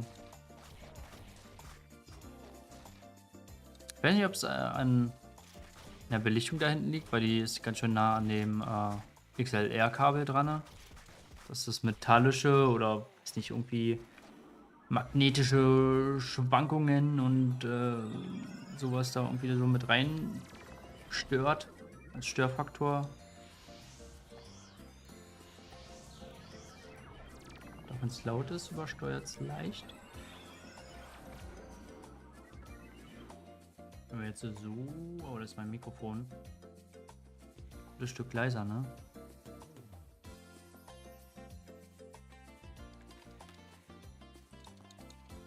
Ich glaube, das. Ey, aber ey, Bonzo, ist schwierig.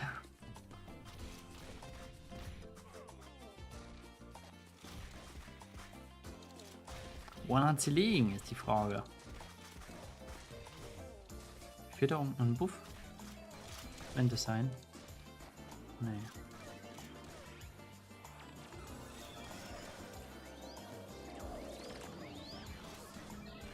Welcher Buff fehlt mir denn?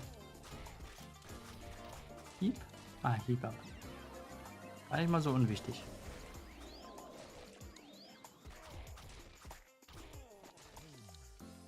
Seit zweimal Probleme mit meinem linken Ohr-Hedge. Hieb ab. Hieb ab. Hieb it up, man. Was ist denn daran so lustig? Nur weil er Hero ist?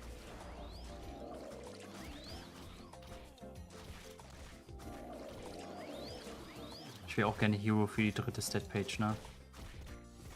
Wenn ich noch so eine Giant Hunting Page habe. Mein Crazy, was geht? Hat sich da irgendwas verbessert mit dem Rauschen? Ne, war ein Hero Max, ja. Was ist das dieses Jahr nicht mehr. Ob es nächstes Jahr noch was wird, ich weiß nicht. Vielleicht auf den nächsten FWC-Charakter dann.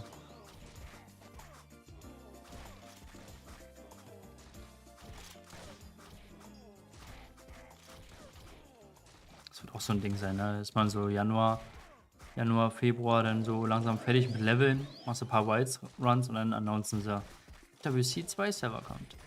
2024.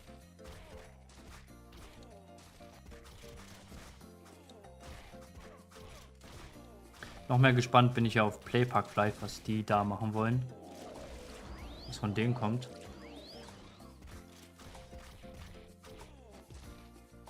Mir ist gar kein Rauschen. Das ist schon mal okay. Aber ich werde jetzt die übers Wochenende vielleicht da auf jeden Fall mal gucken, da ich das komplett abstimme. In der Hoffnung, dass das dann vielleicht weg ist.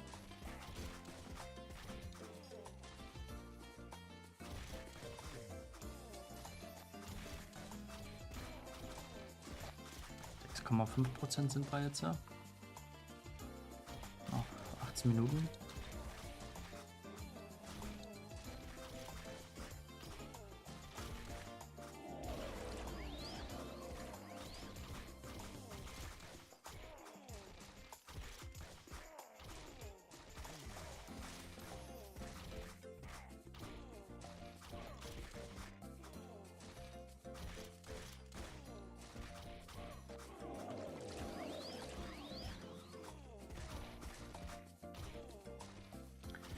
I'm curious which build will get more in your testing.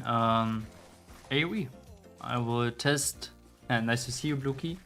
Bluky, please improve crafting rate. I am sitting here on 200, above 200 of the new yearly, the new stones. But I won't craft with the current rate because, yeah, I need average 100,000 tries. So please. But yeah, we will do AoE afterwards, after this hour. And take a look, how much is it a difference between both?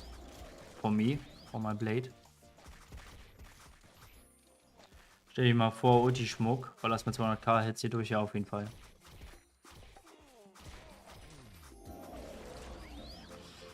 Das stimmt, ja.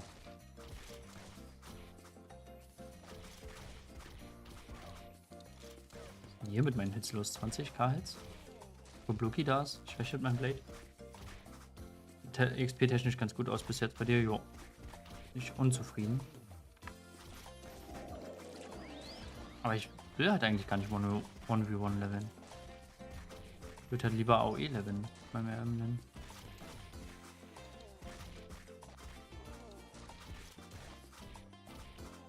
Wie viel Platz im Inventar habe ich noch? Bei meinem Ringmaster noch einiges. Das reicht auf jeden Fall für die Stunde.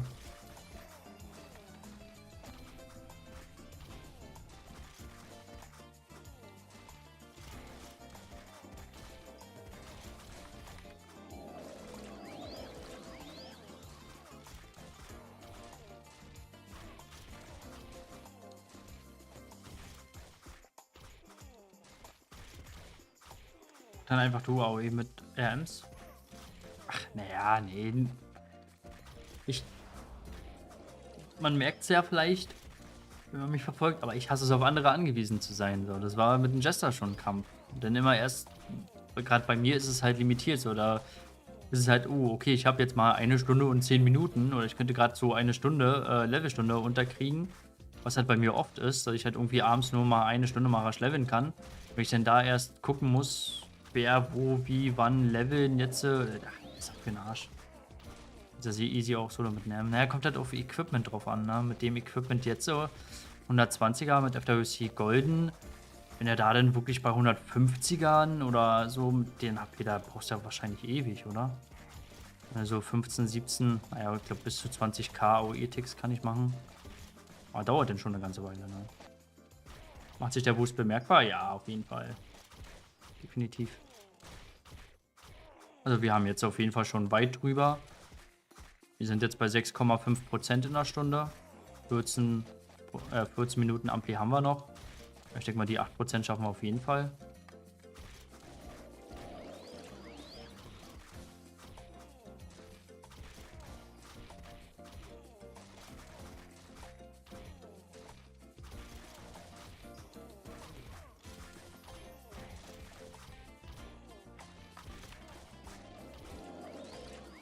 No more AoE, we will do an Blade AoE Ampli hour afterwards.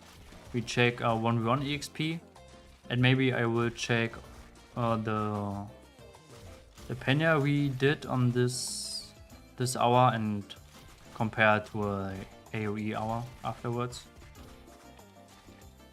To see how much is it a difference. Wenn man Vergleich Kaguya hat in dem Level. Ach ja, ist auch eine andere Welt. Das kannst du halt nicht vergleichen. Full, also Ultra Full Prem, High-End Gear, Psykeeper im AOE-Level, das ist halt eine andere Welt. Macht ja auch nicht jeder andere Psykeeper, ne? Muss man jetzt dazu sagen. Also ist ja nicht jetzt so, dass Psykeeper so alle schon 150, 155 plus sind und die ersten 160. Ist ja nun auch nicht so. Ich glaube hier, den Server ist hier überhaupt schon einer 160. Nee, bei uns hier ist noch keiner 160. Und nur eine einzige Person jedenfalls hat 156 plus die Belohnung abgeholt. Also wäre es halt so allgemeingültig, dass ein Psykeeper hier 30% die Stunde noch macht. Dann wären auf jeden Fall schon einige Psykeeper 156 plus. So ist ja nicht der Fall. Also Kaguya ist da ja wirklich eine Ausnahme mit nicht schlafen, Fullbrems, stundenlang durchziehen. Das ist. Also, kann aber jeder andere Psy. Potenzialmäßig kann ein Psy da natürlich, wie man gesehen hat, ich glaube, da ist auch viel mehr Potenzial, hast du auch nicht als Kaguya. Ja, Blade würde da natürlich nicht hinkommen in die Maßstäbe. Weiß nicht, ob ein ultra krasser, übertriebener Blade, jetzt angenommen, der hat schon Herneswaffen, Ulti-Schmuck plus 5, ein krankes Pet und ist full premmt. Weiß nicht, ob der denn an 15% rankommen würde, wenn der hier die Monster 2 hittet oder sowas. Keine Ahnung. Könnte sein.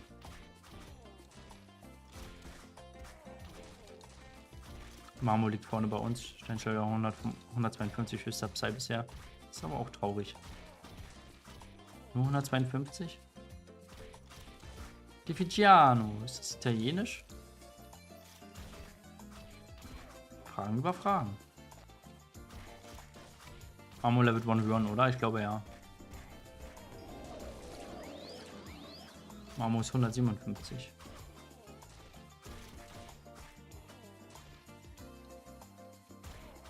Der hat ja sogar Return Scroll auf den Spawns, um das meist rauszuholen. Ja. Ist ja auch okay, also ist ja auch cool, dass er halt zeigt, was halt so möglich ist, ne?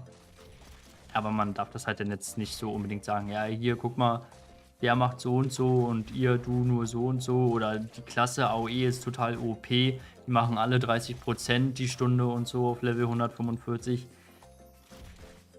Nee. Machen nicht alle AOE. Das ist halt Kaguya, so. Punkt.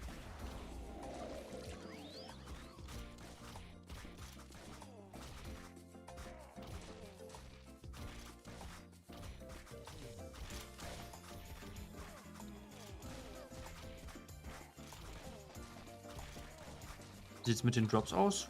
Ja, bis jetzt ganz gut. Also mein Inventar hier schon gut gefüllt. Das von meinem Ringmaster füllt sich auch. Wir haben aber halt erst irgendwann mittendrin Giftbox Doppeldrop aktiviert gehabt. War jetzt nicht von Anfang an mit dabei. Die ersten 10 Minuten nicht oder so.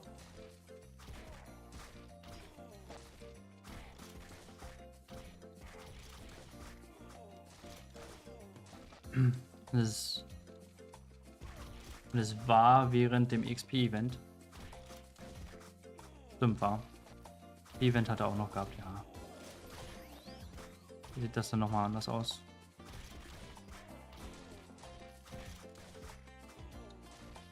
Das ist dieser Halloween-Kopf. Ah, das bin ich. Wie, was ist das? Das ist halt ein Halloween-Kopf. Pumpkin Mask, auch genannt. Was das ist ein CS-Set. Ganz normal. CS-Set. Der Buff. Ach so, das hier, das ist ein Vendor-Shop. Einfach nur ein Vendor, damit ist 3 Tage lang einen Shop auf, wo du Sachen verkaufen kannst. Den gab es mal in irgendeinem Scroll of Apothec Bundle mit Halloween-Boxen, glaube ich, mit diesen Halloween-Ballons und sowas mit drin. Da waren die da drin mit.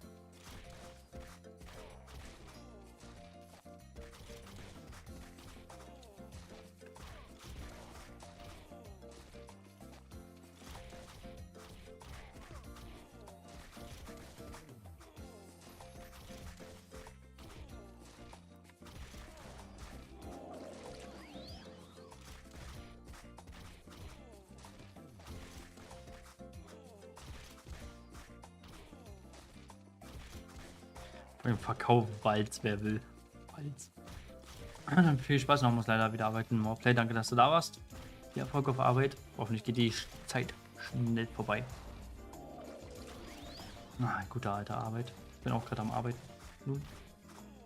Ja, 0,5% machen wir auf jeden Fall noch, ne? Dann haben wir 8. Ja, lustig. Die Wahrheit, nichts mehr zur Wahrheit.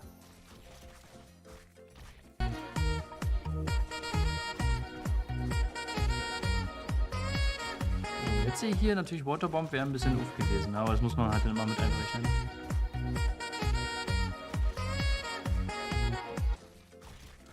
Ultras Boom, vielen Dank für dein Follow und Junjun Desoy, auch danke für dein Follow. Hast du das?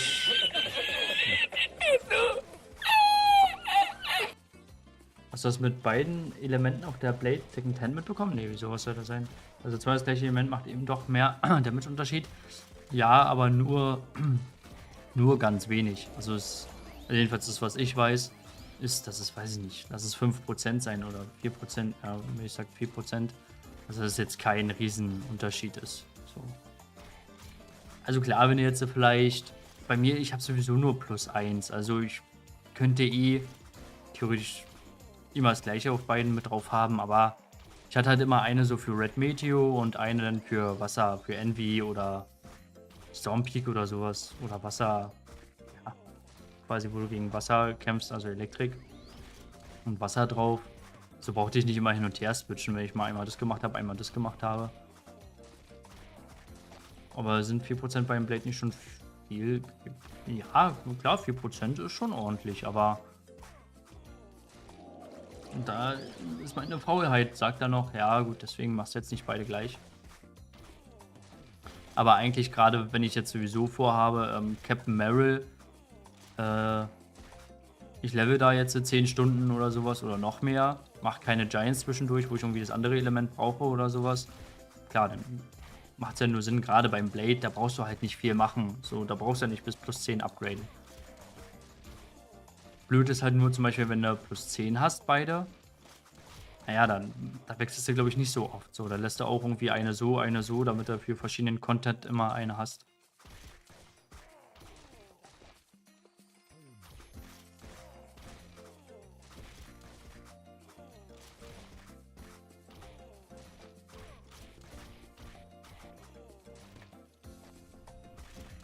Die 11 Mio für den Ele-Change. Naja, wenn man über 1 Milliarde hat wie der reiche Mace, ja okay, aber bei mir ist das halt schon viel Geld. So.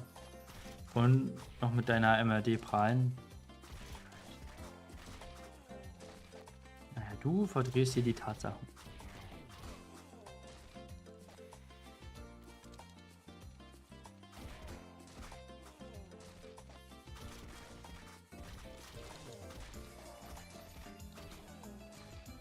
Ich drehe immer alles. Kriegen wir noch 9% hin, dann sind wir wirklich genau bei 8,5.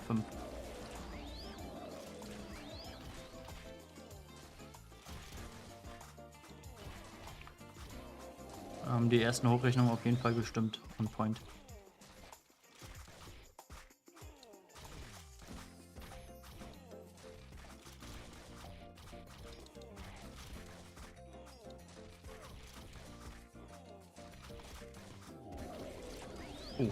Was habe ich AOE?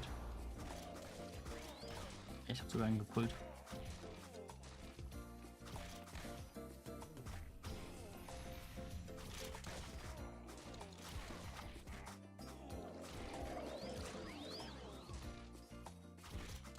Klar, ich kann auch Mathe. Obviously. Obviously.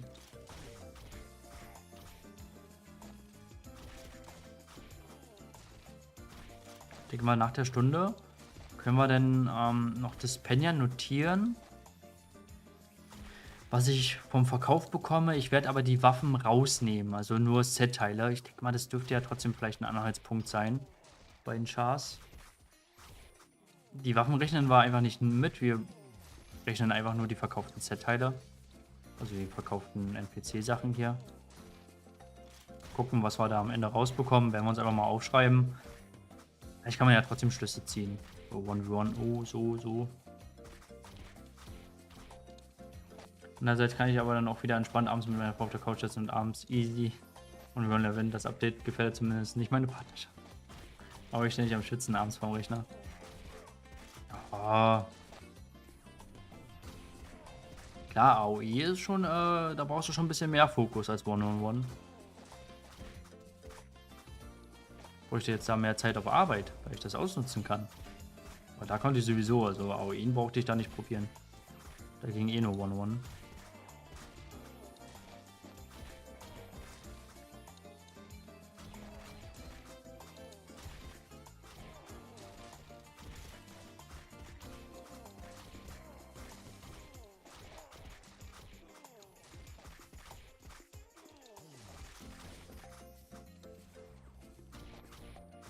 Minuten noch.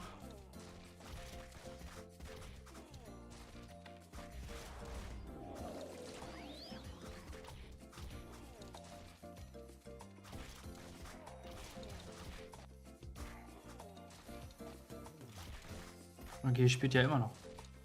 Nee.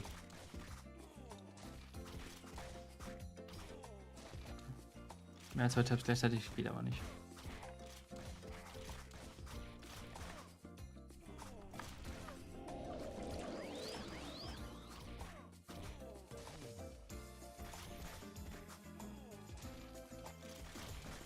Happy wife, happy life, true. True, so true. Das ist gar nicht so einfach.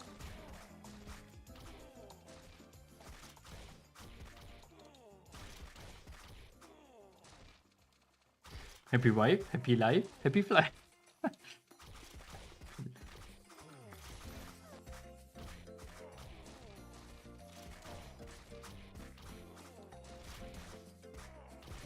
Ich wollte sagen, was ist denn los? Momentan beim Ringmaster aufrollen, ey. Bei weitem noch nicht.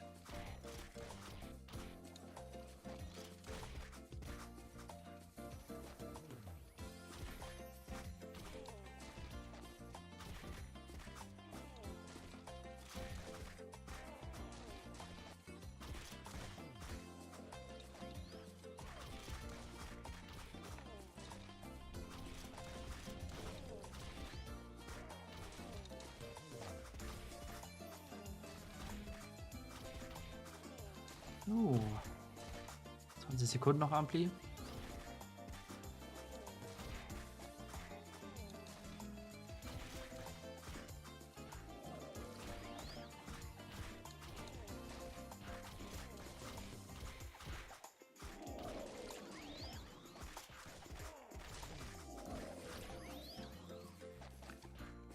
Okay. Ganz kurz aufs Board. Ich rasch noch auf Klo. Was ist Pink Crystal? Das sind so eine Event-Items, die du droppen kannst. Hab ich angerufen? Nee. Genau, ich gehe noch rasch auf Klo und dann rechne ich das mal dann kurz aus. Dann gucken wir noch Penya. Und dann schreiben wir die XP und Penya hin. Und dann machen wir einmal auch eine Stunde. Klingt nach dem Plan, würde ich sagen.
So, achso, warte mal.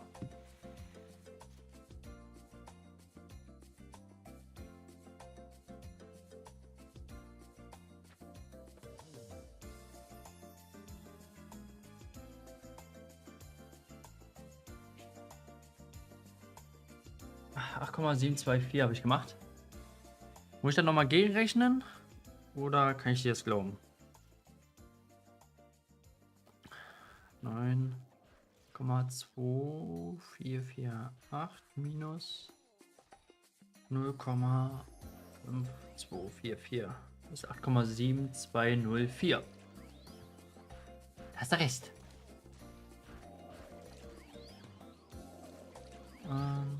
Wenn wir also zu 8,7204.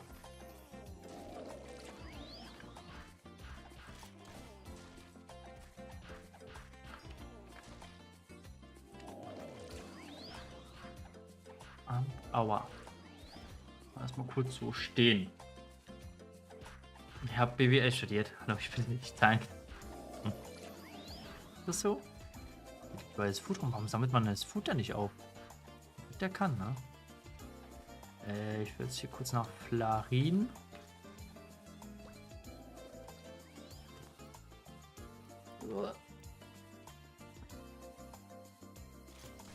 Nein!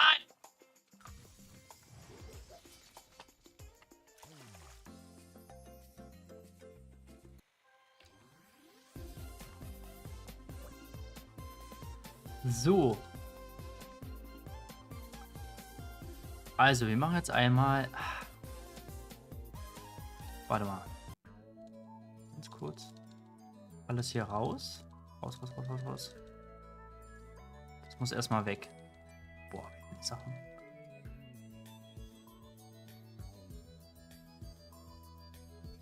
Okay.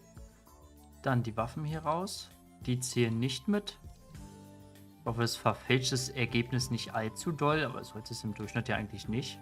Bei einem anderen Level schon werde ich auch die Waffen rausnehmen. Ist hier noch irgendwas? Nee. Okay, wir haben hier einmal 4, 3, 6, 8, 1, 4, 2. So. Und hier haben wir...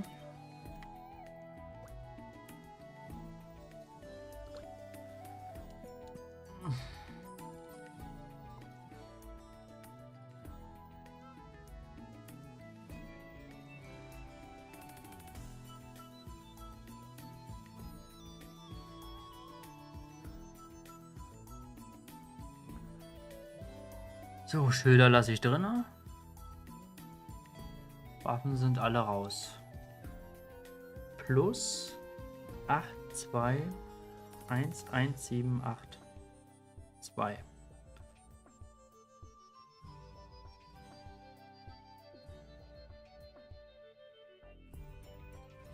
Der zeigt ein Demi komisches an. 13.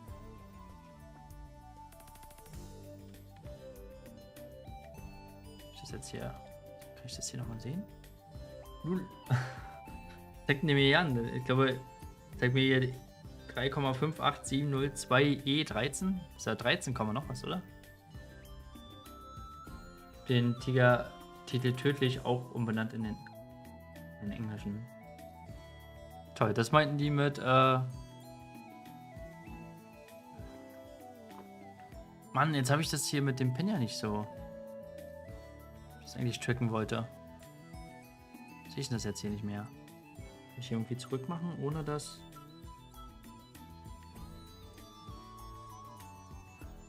Kann ich hier irgendwie zurück machen beim Rechner? Der Cosinus.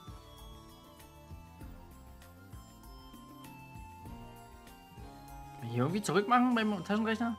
Buyback. Warte mal, wenn ich jetzt Buyback mache? Dann zeigt er mir aber nicht den Preis an, oder? Dann machen wir Buyback nochmal. Buyback alles. 4, 3, 6, 8, 1, 4, 2. Das hört sich richtig an, ja. So, warte mal. War das erste. Okay, danke. So, kann ich das jetzt nochmal ganz normal eintippen? 4, 3, 6, 8, 1, 4, 2 plus 8, 2, 1, 1, 7, 8, 2. 12,5, okay.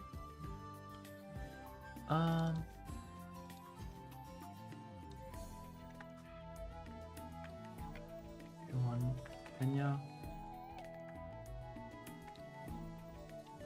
1, 2, 12,5, 7, 9. 1, 2, 4.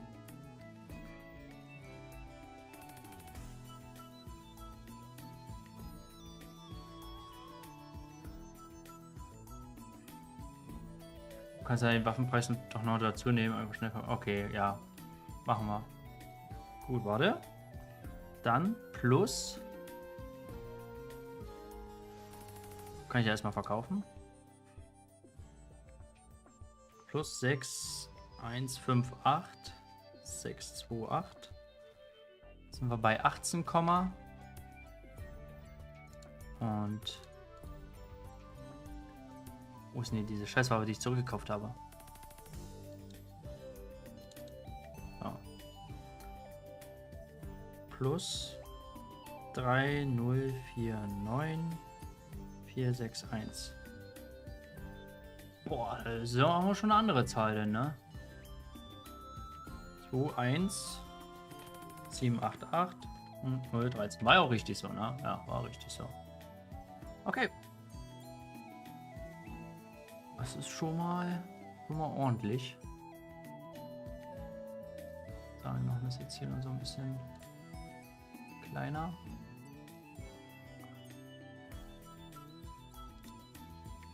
Taps, moin, moin.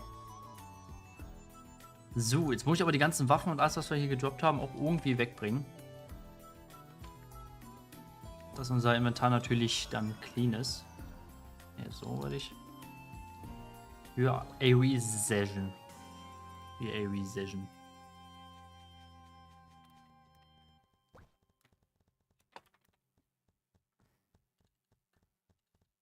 Schon die Post. Achso, ja, mache ich. Gar nicht mehr so viel Zeit hier. Muss man noch rasch machen. Dass ich die Levelstunde noch reinkriege.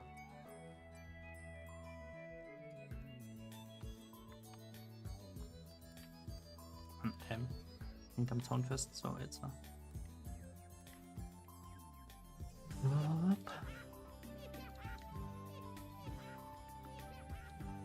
Kaiba. 1, 2, 3, 1, 2, 3. Vielen Dank. Und jetzt 2 Stück. 1, 2, 3, 1, 2, 3. So, dann einmal traden. Extra habe ich bei mir schon keinen Platz mehr. Die muss ich alle auf meine RM schon mal parken. Auf der Bank. Ja, hier Song of Serien kann ich dem ja auch geben. So, das sind alle Nautis, ne? Ja. Dafür gibt er mir das hier. Dann mache ich noch Radias draus. Was das? Das passt.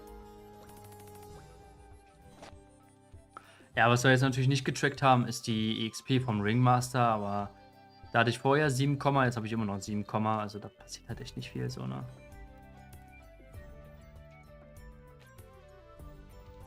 Warte mal, oder? Auch noch 2 Sachen nicht rüber gemacht. Das hier und das hier. Oh, du, hey. Kommst du noch? Ja. Ja.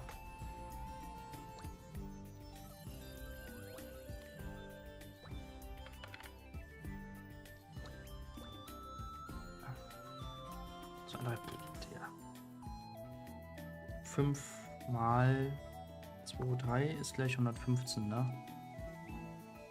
1, 1, 5, 1, 2, 3, 1, 2, 3. Danke dir. Oh Mann, hoffentlich. Oh, hoffentlich erhöhen die irgendwann die Crafting Rate, ne? Sonst bin ich so am Arsch. Das ist das alles wasted money. Wasted money, man. Oh, da ist 4.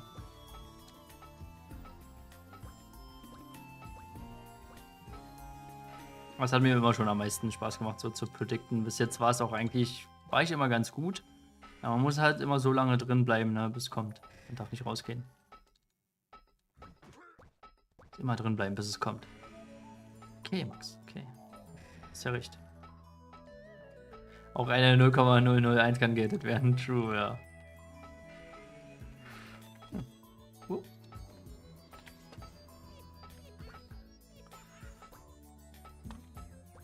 So, wir müssen jetzt hier nochmal kurz Minerals.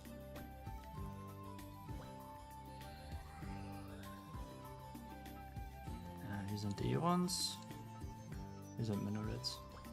Aeron kann ich auch gleich mitnehmen.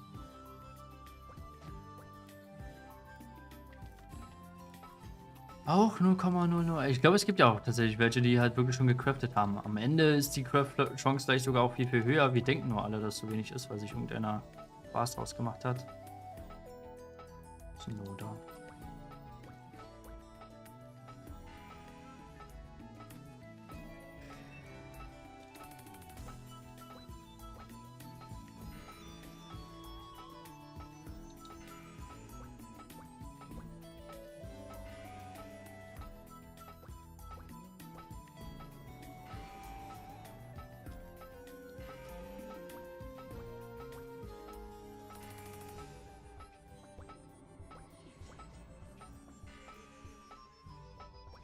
Geht er hier wie am Spießen. Ohne Fails. Easy. Oh ja, außer die failed bei +0 wahrscheinlich, ja. Die hat jetzt keinen Bock, okay. Da kommt der Ausgleich wieder.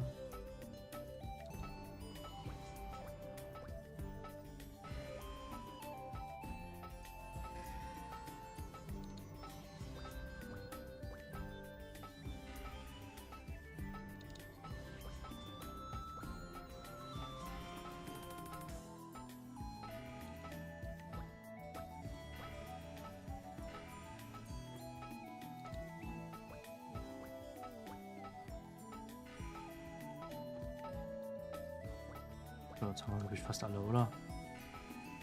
Ja, wenn wir irgendeins nicht haben. Na, hier kommt die scheinbar noch.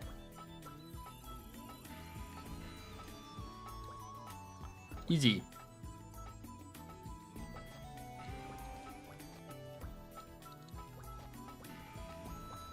Jetzt läuft er hier.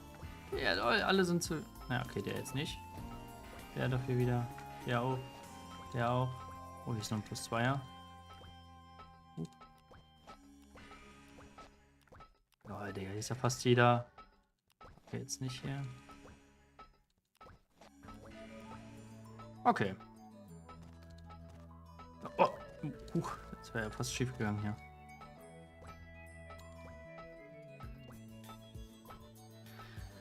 Ja, okay, können wir das hier noch so reinmachen? Warte, wir haben bald 300 von den Dias.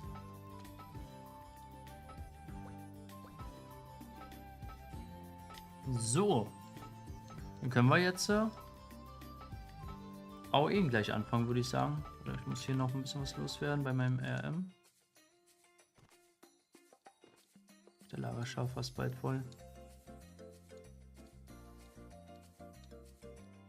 Ja, wenn ihr auf jeden Fall diese Green Nautilus droppt, die 145er, immer her damit.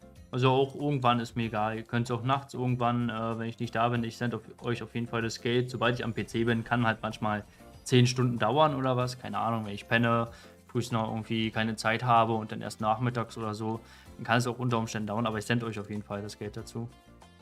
Also immer her damit. Noch ist mein Hunger nicht gestillt, was das anbelangt.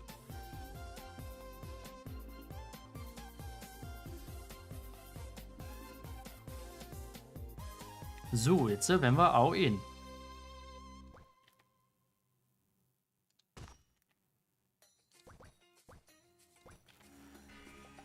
An welchen Char? Den hier, Maximus. Also wenn ihr euch unsicher seid, ihr könnt mir auch gerne Freundesanfrage senden und sowas wegen Postsystem und sowas alles. Freundschaftsanfrage, dass ihr mich da in der Leiste habt, ist auf jeden Fall Maximus. Nicht an Sape oder sowas. Müsste ich mal in den Char reingucken, nicht, dass da schon irgendwelche dahin geschickt haben. Ja, also wie gesagt, die grünen Nautilus, nichts anderes.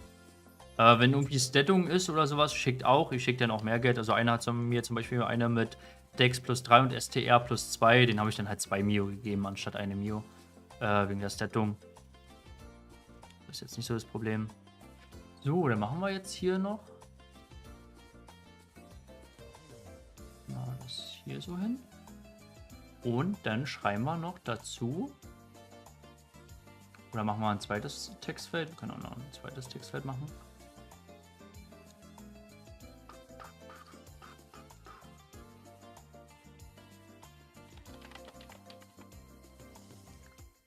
So.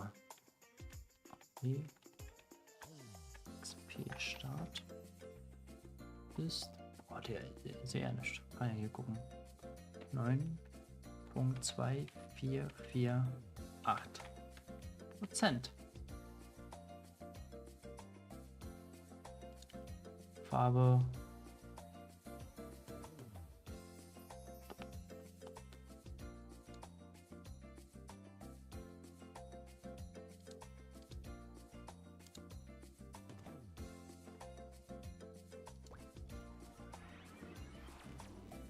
Hier noch Hintergrund.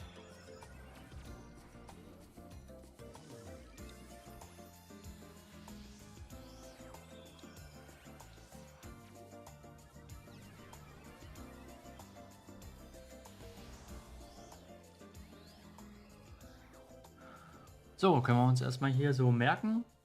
1v1 haben wir da. Und AOE machen wir da. Was ist das für ein Item, mit dem du restatten konntest? Das ist kein Item. Du kannst mit einem Battle Pass, wenn du einen Battle Pass hast oder Hero bist, kriegst du eine zweite Stat-Page. Die kannst du alle 15 Minuten, ist ein Cooldown drauf, über den Button hier switchen.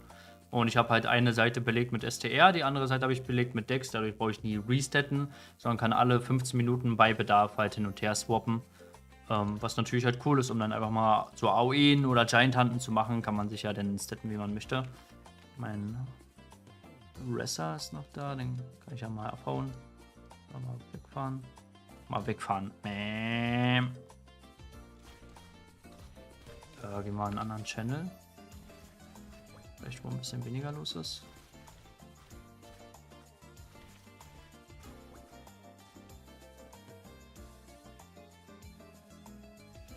Haben mir so ein Walking Pad für den Schreibtisch geholt.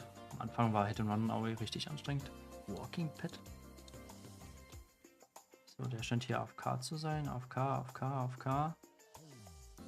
Giant. Zeittechnisch passt der Giant rein. Wir machen den Giant.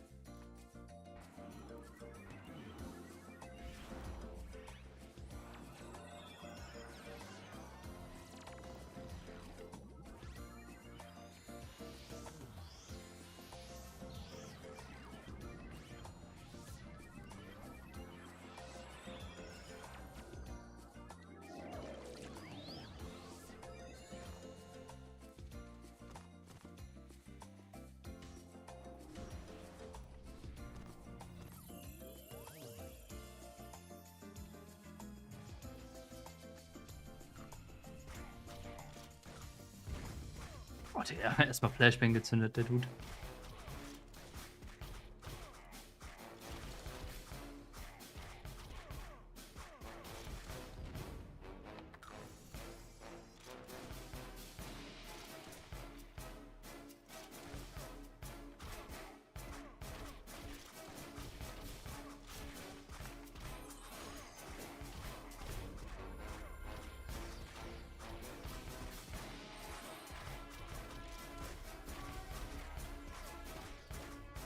Naughty Incoming.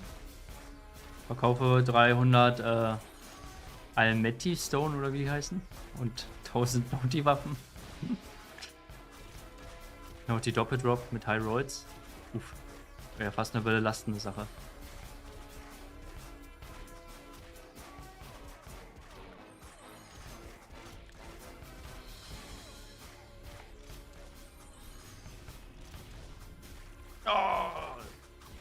Top-Stealer. Coming.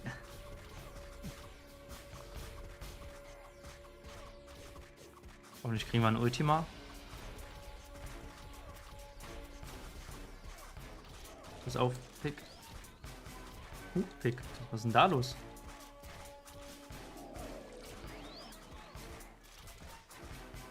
Warte, ich zieh kurz den Akku.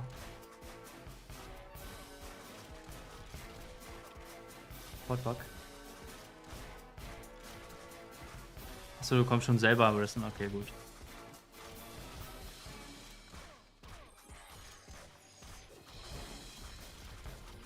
Wir werden observed. Oh, ist doch weg.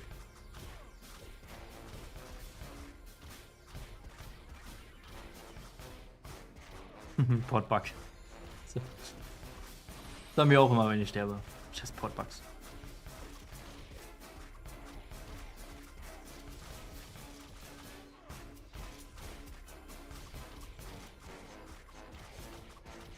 Ja, was für eine Range du hast bei mir. Ist ja Wahnsinn. Aber schon fast vom Strand ausgeschossen.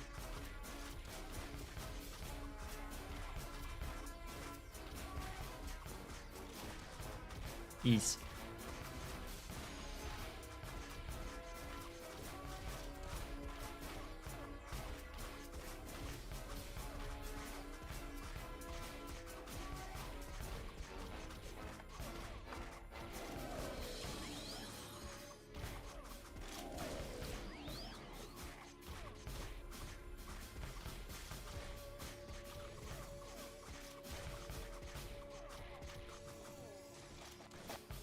Haben wir Ultima bekommen? Nee, wa?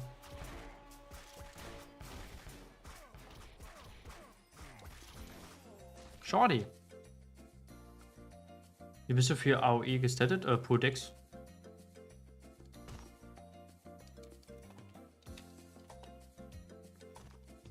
Und RM nur Int. Ich würde aber genau dich bitten, das war nicht du AOE, auch wenn es wahrscheinlich mehr bringen würde, aber für den direkten Vergleich, den wir heute machen, einfach normal. Normal AOE hier ist ja scheinbar schöner, schön jeder AFK, der so rumsteht. Schon mal top. Einfach nur die Ultima. Aber leider. Leider kam keine. Ultima kommt auch, glaube ich, relativ selten, so, weiß nicht, alle 10 Giants oder sowas. So. Defense Stone können wir raufhauen. Für die Safetyness. Haben wir genug davon? Dann würde ich sagen, können wir loslegen. Muss die EXP anpassen? Inwiefern anpassen? Ach so, ja stimmt, ne? Wir haben, ja. Ist ja richtig, ist ja richtig. Nein, nein, nein, nein, nein, nein, nein, nein, nein, Kumpel. Ist ja richtig. Der Giant hat ja auch EXP gegeben. Klar. Das ist jetzt... was ist er da? 2,7. Können wir mal sehen. 0,03 hat der. Naja, fast. 2,712. Okay. So. Guter Call an dieser Stelle.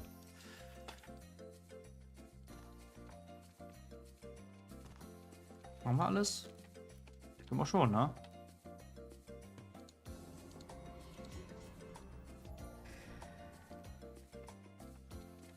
Können wir loslegen. Das aufmerksame Zuschauer ist wirklich so, ja. Das, was ich nicht bin, machen meine Zuschauer. Wollen wir mal sehen, wie viel wir hier machen.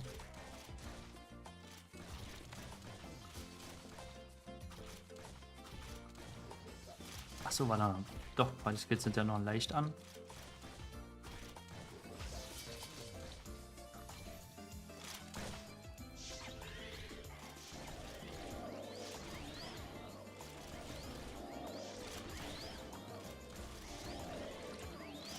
Okay, ich noch die Party-Skills richtig hoch. Ja, Fragen ist jetzt natürlich dann immer schlecht. Das ist halt nur AOE, ne? Da musst du dich schon so ein bisschen konzentrieren, dann nebenbei noch zu chatten und alles.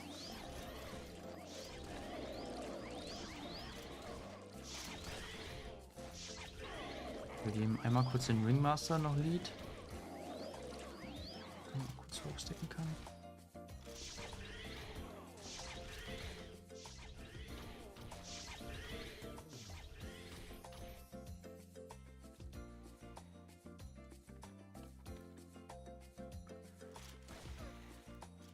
So, dann wieder zurück. Wow.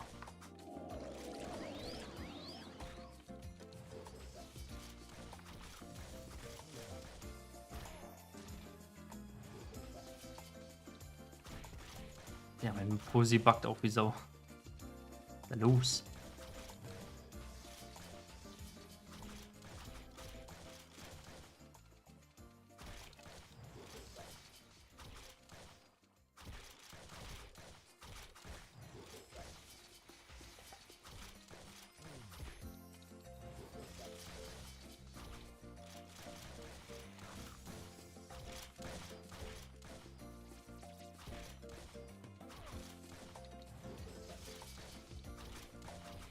Ja, mit Waterbomb Axt wäre es natürlich cool bei Pullen, ne? Weil ich dann nebenbei immer mal ab und an mal ein AOE mit draufhauen würde. Da würde als Blade, würde man da wahrscheinlich auch richtig geil pullen. Mit Running Entry und Waterbomb. Wenn es ab und zu mal prockt. 2-3 Mal beim Pullen. Im richtigen Moment natürlich. Wahrscheinlich würde es immer nur procken, wenn du gerade ein Solo haust.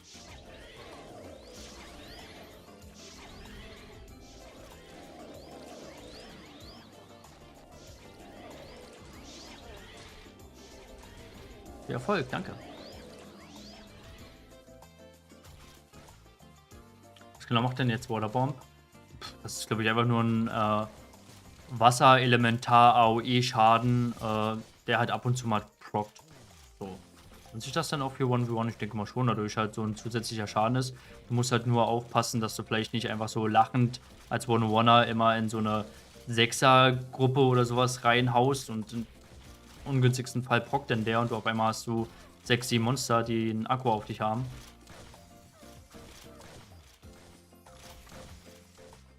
Aber ich denke mal schon, das ist halt zusätzlicher Schaden und so, ne?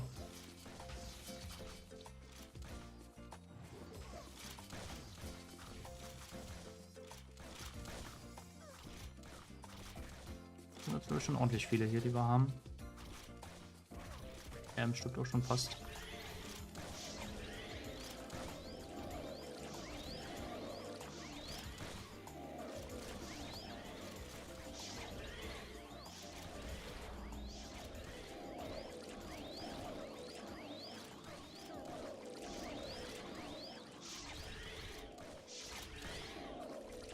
Hier wäre natürlich Waterbomb jetzt auch geil, ne? Also ich glaube, gerade für AOE ist die Waffe ist zwar nicht so für AOE sinnvoll, aber ich denke, zum Pullen und alles ist dieses Waterbomb halt schon geil. Und gerade wenn es beim AOE hier so normal dann auch pockt. Ah, das ist schon eine coole Sache.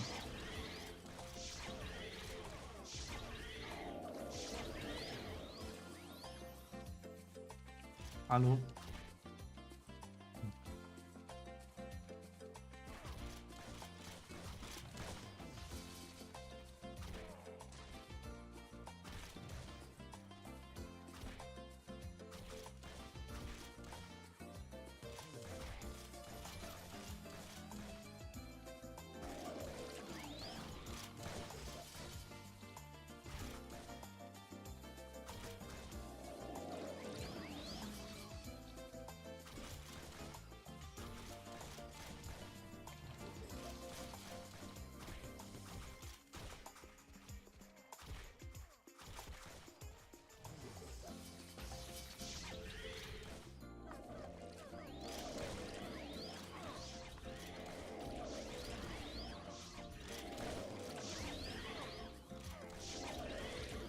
Sag gerne Bescheid, wenn du die 145er Quest machst, würde gerne mit der mit. Also theoretisch will ich die nicht machen.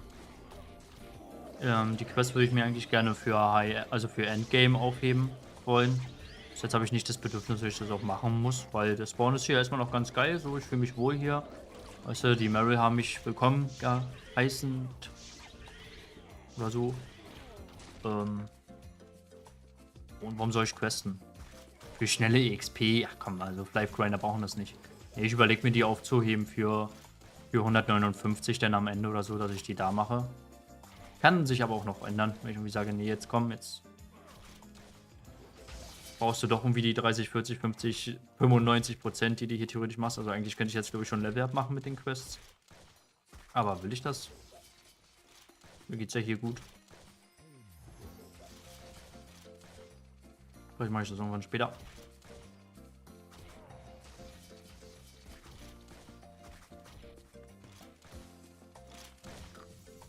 Okay. Ey, aber Max, hast du schon den besten Wild Turkey Spot raus? Nee, noch gar nicht. Ich bin nach der Serverwartung 2 Spots abgeflogen. Ich habe nicht einen gefunden. Also irgendwie, weiß nicht, war ganz komisch gewesen. Als ob die noch nicht da waren. Ich habe nicht einen gesehen bis jetzt. Auch hier in Coral Island, da weiß man wieder nicht, sind die Event-Monster hier schon eingebunden. Bei Asria hat es ja auch geführt ein Jahr gedauert, bis die eingebunden waren. Aber nee, leider gar nicht. Aber kannst du gerne mitteilen oder irgendwer, falls irgendjemand schon einen Spot hat und er den gerne teilen möchte. Aber Garden of Rises zum Beispiel habe ich noch gar nichts gefunden. Ganz komisch. Dann können wir hier ja clearen.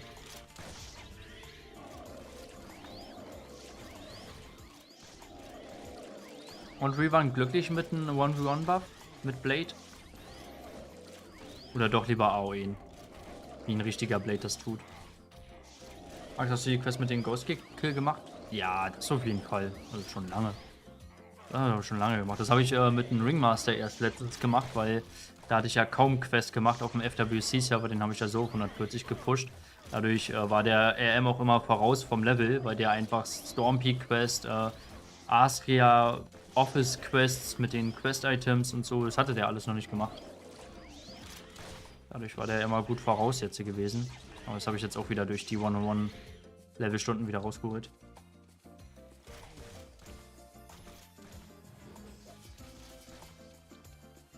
Coral, gibt es die auch? Was? Asria Ghost Quest?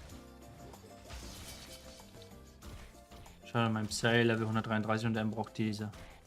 Ah ne, ich habe die schon. Aber kannst auch einfach weiter leveln und dann machst du die irgendwann mit 140 oder 138 oder sowas, falls dir die jetzt noch zu schwer ist. Dann würde ich einfach weiter leveln. Machst die später halt. Die XP wären ja nicht schlecht. Also die sind ja, auch wenn es natürlich später dann anstatt irgendwie, weiß nicht, 30% nur noch 8 sind, aber auch da sind sie immer noch hilfreich, sag ich mal.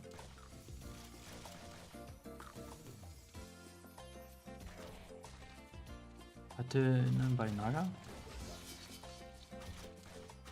Ey, warum der Test und warum auch? Gab es eine Anpassung? Ja, es gab eine Anpassung. 1v1 wurde die EXP und Droprate deutlich erhöht. Da ist jetzt die Frage, ja, wie genau, wie spiegelt sich das wieder jetzt bei mir denn als Beispiel? Und auch, was mache ich? Also investiere ich jetzt denn eher in 1v1-Equipment und mache weiter 1v1? Oder level ich weiter AOE? Wo ich eigentlich ziemlich gerne noch AOEen würde, um meinen Ringmaster gleichzeitig mit hochziehen zu können. Ich halt auch die Level Reach Belohnung mit meinem Ringmaster auch gleichzeitig mache und nicht, dass dann mein Blade die zwar eingesackt hat, so, aber bei meinem RM nicht. Wäre schon cool, beides bei beiden Chars mitzunehmen, gerade wenn jetzt der XP-Unterschied nicht besonders hoch ist. Dann würde ich halt einfach wahrscheinlich weiter AOEen für meinen Ringmaster halt. Dass der immer, dass halt beide gleichzeitig einfach 160 reachen. Aber deswegen machen wir jetzt erstmal den Test. Ich glaube, das ist jetzt heute ein interessantes, großes Thema. Und wenn man da einfach so ein paar Zahlen vor den Augen hat, hilft einem das ja vielleicht doch, sich irgendwie zu entscheiden. Ob man eher AOE, ob man eher 1v1.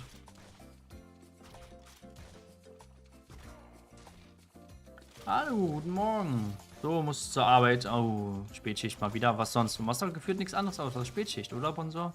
Ich wünsche dir da auf jeden Fall viel Spaß auf Arbeit. Halt durch. Mit dem Discord schreiben, was sich dann mehr gelohnt hat. Ich kann ja die Ergebnisse bei mir in der Discord-Gruppe teilen. Ich weiß nicht, ob du da bist, ja, glaube ich, nicht drin. Du Unfan.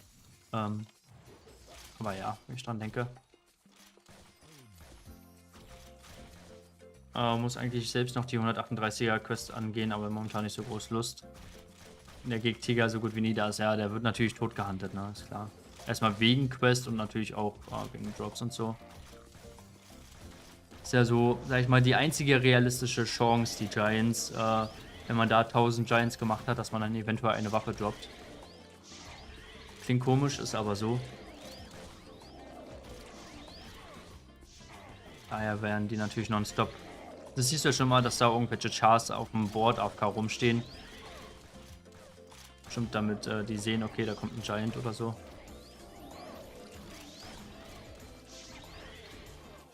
Aber wie gesagt, die Quests wären ja nicht schlecht. Also die Prozente, die man da bekommt, sind später genauso noch hilfreich. Kann man auch erstmal so weiter leveln ohne die Quest.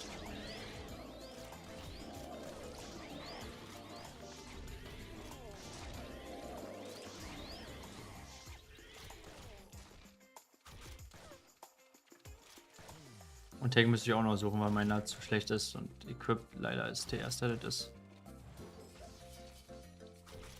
Ja gut, das wäre halt cool, ne? Ich von Anfang an schon sage, dass du halt für sowas einfach noch einen Finder hast, ne? Neben dem Party Finder hast du einen Dungeon Group Finder für eine Dungeon Gruppe oder auch für so eine Quest. Dass du für so eine Quest einfach eine Gruppe aufmachen kannst, eröffnen kannst oder sowas. Vielleicht hättest du dann auch dafür einen Story Mode, dass wenn so eine Quest aktiv ist, kannst du den Gig oder sowas zum Beispiel spawnen lassen. Und das kannst du ja auch nur einmal machen, bis es erledigt ist oder sowas. Und dann kannst du vielleicht, weiß ich nicht, das halt extra mit so einer Gruppe dir suchen und sowas, mit Leuten, die das halt auch brauchen. Das ist das gleiche ist für die Red Meteonica Quest und sowas alles. Ja, dass es halt irgendwie einfacher gemacht wird.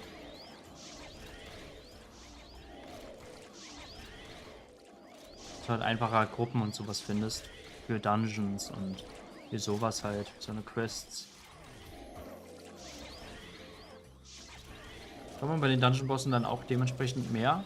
Glaube nicht. Also laut Bluekey soll es wohl ausgenommen worden sein, der 1v1-Buff, sodass du es bei Giants, bei The Wilds, bei Dungeons, Dungeon Runs, dass es jetzt nicht jeder anfängt, alle Monster One-on-One tot zu kloppen. Es soll wohl laut Bluekey nicht der Fall sein, dass der 1v1-Buff da applied ist. Es geht wirklich nur um diese normalen Monster. Laut seiner Aussage. Es ist aber immer noch Gala, also, ne? Keine Ahnung.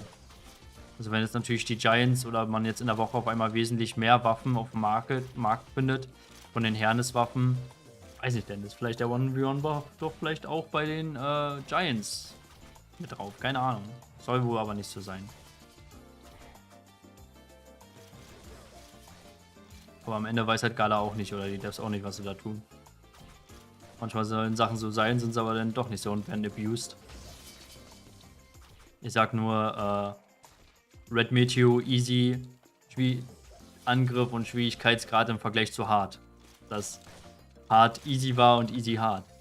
Nee, jetzt auf keinen Fall so. Tester war getestet, 1000-mal ist nicht so. Naja, am Ende war es doch so gewesen. Also. Da würde ich auch nicht alles blind vertrauen. Aber manche Sachen sind halt auch schwer nachzuprüfen.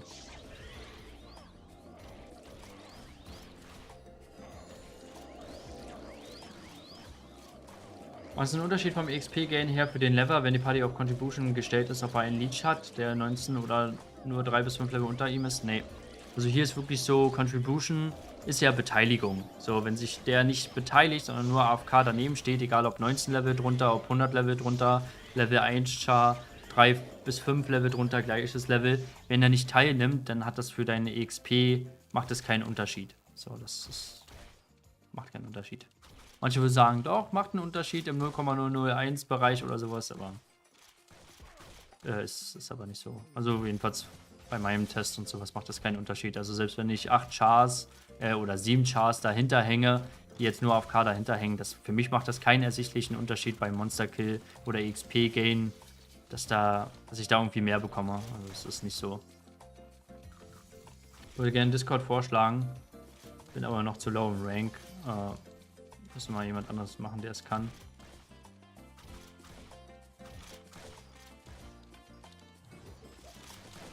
Ich glaube, sowas wurde schon vorgeschlagen mit Dungeon Group Systemen. Daraufhin haben sie ja im Discord selber so ein Dungeon Group System irgendwie mit eingeführt.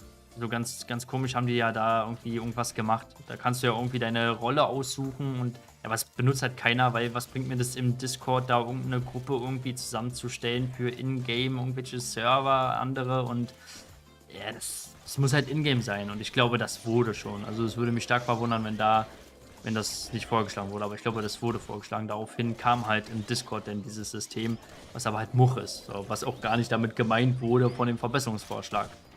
So, also ich glaube, klar, man kann es nochmal hervorheben und so alles, aber bei den 8 Chars ging es meist eher um die Party Link, nicht XP, ja. Aber manche sagen halt auch, dass es um XP ging. Gerade früher mal Asker-Zeiten, da wurde es ja oft diskutiert und sowas alles, dass das doch bringt. So ein Liedjar bringt irgendwie 0,001 mehr oder so. Dann haben wir die mehr Stellen bekommen und dann ja irgendwie, okay, scheinbar, weil selbst bis auf die Stelle war es nicht nachweisbar, dass es mehr bringt. Ähm, nee, warte mal. Ist jetzt noch AOE-Equipment? Ja.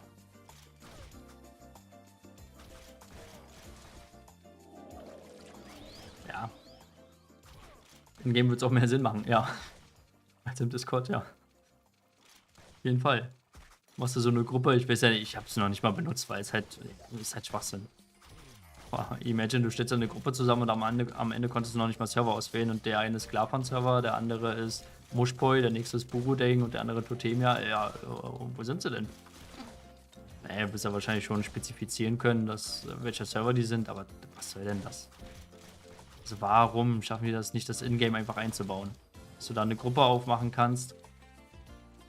Hast halt nur ein bisschen das Problem mit einer Party. Einer von denen von der Gruppe, wenn du eine Gruppe zusammengestellt bist, ja cool, aber keiner hat von denen eine Gruppe. Entweder kaufst du dann eine oder musst halt noch vorher zusammenziehen oder so. Nein, nein, nein, nein, nein, nein, nein, nein, er braucht erst gar nicht abhauen.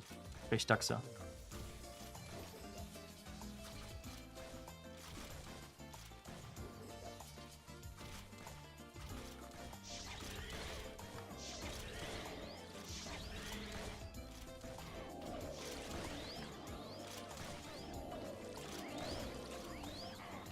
Für Dungeon Group mache ich gerne für unseren Discord Werbung. Wir suchen auch genug Leute zum Füllen. Das stimmt ja, im Justice Discord.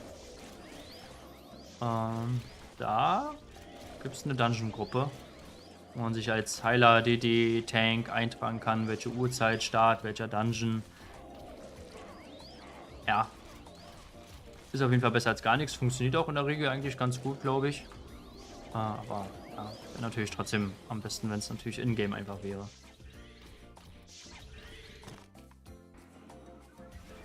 Und lohnt sich 101 oder doch AOE mehr? Da sind wir noch am Testen. Also 101 wurde auf jeden Fall schon sehr gut gepusht, muss man schon dazu sagen. Für alle, die sowieso gerne 101 einfach leveln wollen und der RM egal ist, ob der jetzt gut XP dabei bekommt oder nicht, ist, glaube ich, 101 schon jetzt definitiv keine schlechte Wahl mehr im Vergleich zu vorher. Warte mal, Cannonball habe ich nicht überhaupt. Das ist aber sogar tatsächlich relativ wichtig.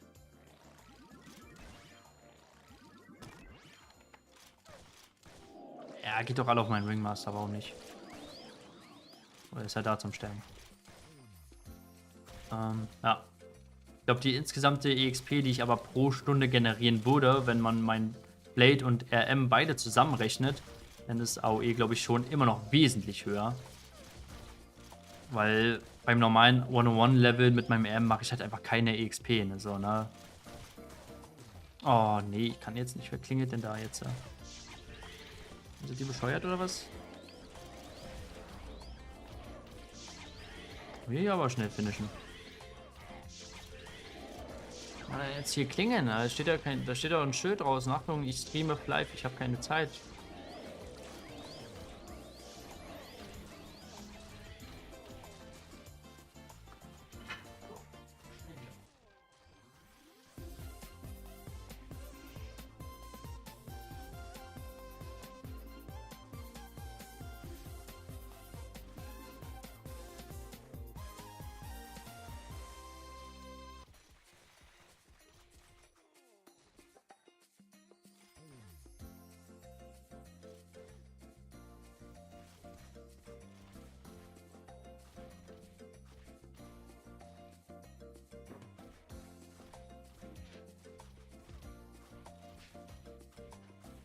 Mensch, ey, das ist ja wie abgesprochen, ne? Wie eingeplant. Bei der 1v1 Level Session, muss man dazu sagen, hatten wir auch eine Postbotenunterbrechung.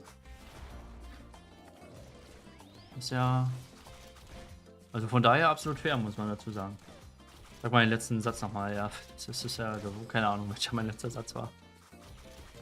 Wo war man? Habe ich überhaupt was gesagt? Nee, ich glaube, ich habe sowieso nichts gesagt. Ich glaube, ich war sowieso schon 5 Minuten am Schweigen gewesen. Wahrscheinlich habe ich mich über irgendwelche Features vom Spiel oder nicht vorhandenen Features und Gala beschwert. Das ist nämlich, mache ich am liebsten. Gibt ja auch so viel von, muss man ja dazu sagen. Ich glaube, ich habe irgendwie gequatscht, ne, über die EXP pro Stunde. Insgesamt beim AOE ja doch schon bei mir wesentlich höher ist, wenn man halt den RM mit einberechnet. Ich glaube, ich kann jetzt hier anfangen zu arbeiten. Wenn man die EXP vom Ringmaster mit einberechnet, ist halt bei 101 für ein Arsch. Beim AOE ist die schon, glaube ich, höher als beim Ringmaster. Höher als beim Playteam. Man müsste doch nicht mal ein ganz neues System erschaffen, sondern man könnte das Party-System auch erweitern. Ja, du, am Ende, man braucht sich ja nicht mal was Neues ausdenken. Jedes verkackte MMORPG mit Dungeon und Instanzen hat so ein System. Selbst Terroristland, kennen ja jetzt einige von euch halt von den Streams, denn man, selbst das in der Beta hat schon so ein System, wo du einfach nur deinen Dungeon aussuchst, so den würdest du machen. DD, Tank oder was für ein Char du bist, wird automatisch übernommen oder automatisch eingetragen, weil dein Bild sowieso erkannt wird, was du hast bei Terroristland, ob du eher DD bist, ob du eher Tank bist. Und deine Rolle wird automatisch zugeteilt. Das kannst du ja bei Flive kannst du es ja automatisch, kannst es ja also muss es ja nicht automatisch sein, du kannst es auch einfach vorwählen. So, du suchst 6 DDs, du suchst ein RM, du suchst 2 RM, du suchst einen Tank, bumm, fertig.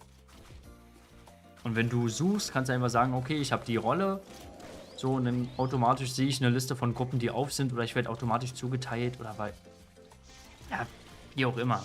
Also, die müssen sich ja nichts Neues erfinden.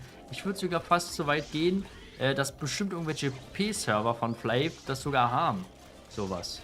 Keine Ahnung, aber könnte ich mir gut vorstellen. Weil die haben immer alles, was besser ist. Also nicht immer, aber. Und nicht alles ist besser. Aber ich sag mal, so eine Sachen wie Petfilter, Partyfinder kommen halt von P-Servern. Die haben das vorher gehabt. Bevor es der offizielle Server gehabt hat. Da einfach reinschnuppern. Das vielleicht in ordentlich für Platinum machen. Die brauchen sich ja nichts Neues aus der Nase ziehen. Aber gut. War es mittlerweile im neuen Dungeon? Nee, bis jetzt immer noch nicht. Bis jetzt habe ich immer noch nicht gemacht. Ich habe aber auch jetzt nicht das Bedürfnis unbedingt. So klar, fürs Video wäre es cool, würde ich machen, aber jetzt so rein, dass ich sage, oh, jetzt, ich mache den Run und das lohnt sich, ist ja nicht so. Also soweit wie ich höre, fluchen ja sowieso alle, nur dass es halt nicht lohnt. Weil du deine 100 Runs machst oder so seit Release und halt einfach noch nichts gedroppt hast. Und jetzt oft war es ja noch so mit diesen Fragmenten und Ultima oder so, dass es teilweise nicht gedroppt wurde und nicht richtig verteilt wurde. Je nach Petfilter-Einstellungen hast du es nicht bekommen und sowas alles und ein anderer hat es dann schon bekommen. Was habe ich jetzt hier gedrückt? Ja, weil, ja, das so.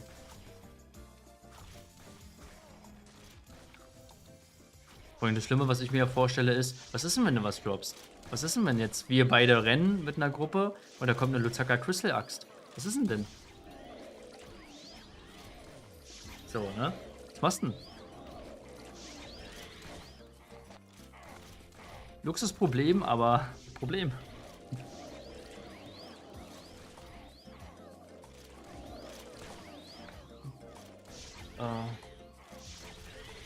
XP, AOE versus 101, irgendwas hattest du gerade gesagt. Ein schlauer Gedanke von mir? Nee, kann nicht sein.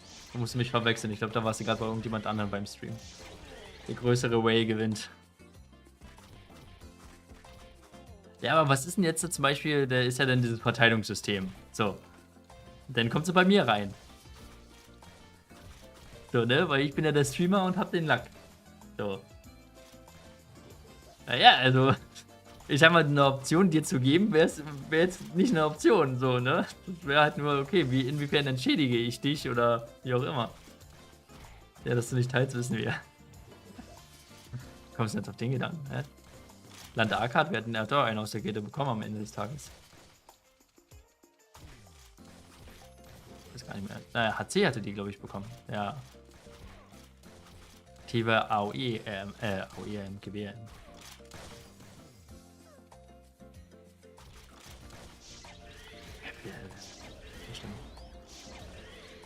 Wird verkauft und durch 8 geteilt. Ja, nee, aber du kannst ja nicht verkaufen, wenn da 2 Blades drin sind, die absolut geil da drauf sind, ne?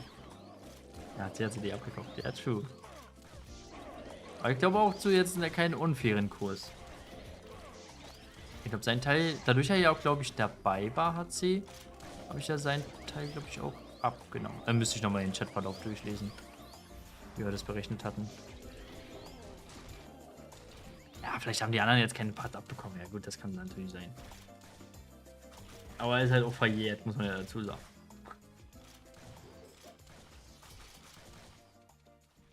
Weil das am fairsten ist. Ja, aber ist doch scheiße. Alle Gruppen mit dem Verkaufen durch 8 Teilen. Ja, aber ist doch blöd, oder? Wenn ich eine LC-Axt haben will oder du, wir droppen eine, dann wird die verkauft. Und dann noch durch 8 geteilt. Da hast du ja nicht mal die Power-Ups raus.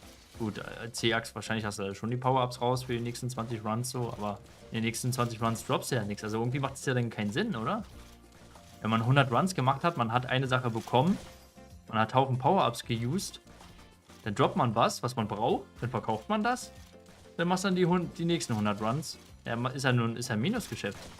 Weiß nicht, das macht halt irgendwie keinen Sinn. Oder? Oder vergesse ich da irgendwas? Kannst ja mit wie ein Spaß hinterher. Ja, gut, okay.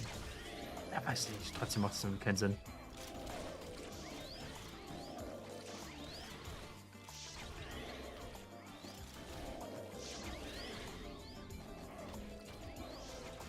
Wie farm ich denn, wenn ich denn die Sachen mir am Ende nicht leisten kann? So, ne? Also, wenn dann halt mal dann doch mal lucky-mäßig beim 500. Run oder 1000. Run das gedroppt wird, was ich brauche, ja, dann kann ich mir das halt nicht leisten.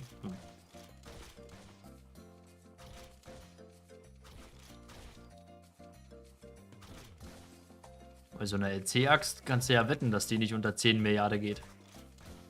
Muss sowas vorher mit der Gruppe abgesprochen werden. Ja. Aber dann hast du da so einen Sape drin, so ein Egoist, ist ja voll vergessen. Ja. So ein Hund.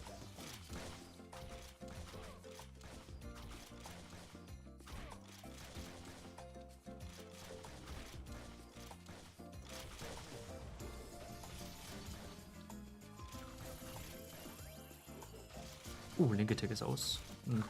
Ding ist auch. Linke Tech und Global. Mal gleich mal refreshen und weiter geht's. Ich würde jetzt die coole Werbung sagen. Die alle auf den, sogar für Bier oder Mixbier auf dem Gaming-Zug aufspringen. Oder was auch immer das war.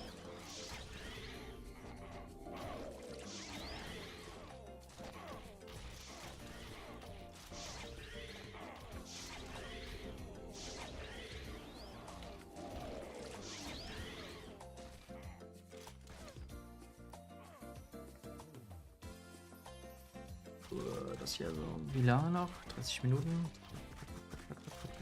Zack. Den Arsch. Aber hier siehst du halt, ich habe mit einem M allein schon 3% gemacht. Ah, da ist AOE irgendwie gar nicht mehr so geil. Ich glaube, die insgesamte XP ist halt schmeckt. Ist noch die Frage, Penya werden wir aber auch nicht so viel rausbekommen. Also One-on-One. Man muss halt sagen, bei One-on-One habe ich halt auch noch gutes Potenzial zum Rausholen. Weil da mein Equipment nicht so ultra gut ist. Also allein Ulti-Schmuck, wenn ich das noch hätte. Da würde schon ordentlich was bei rumkommen. AOE wäre halt die 150er Sets. Ja, die würden es nochmal einen Ticken besser machen. Schwierig.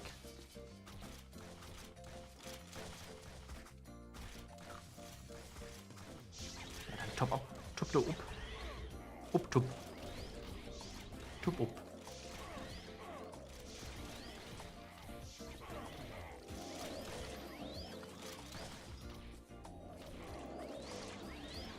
Tup, tup, tup.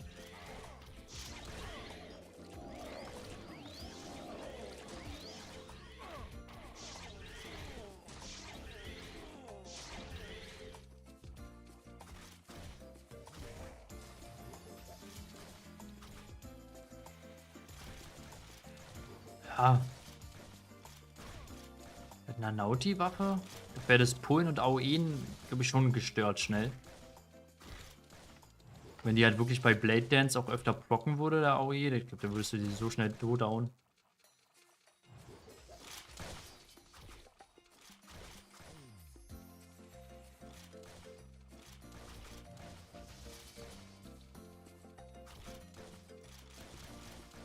Ihr braucht das gar nicht weglaufen. Nee, nee, nee. Bleibt schön bei mir.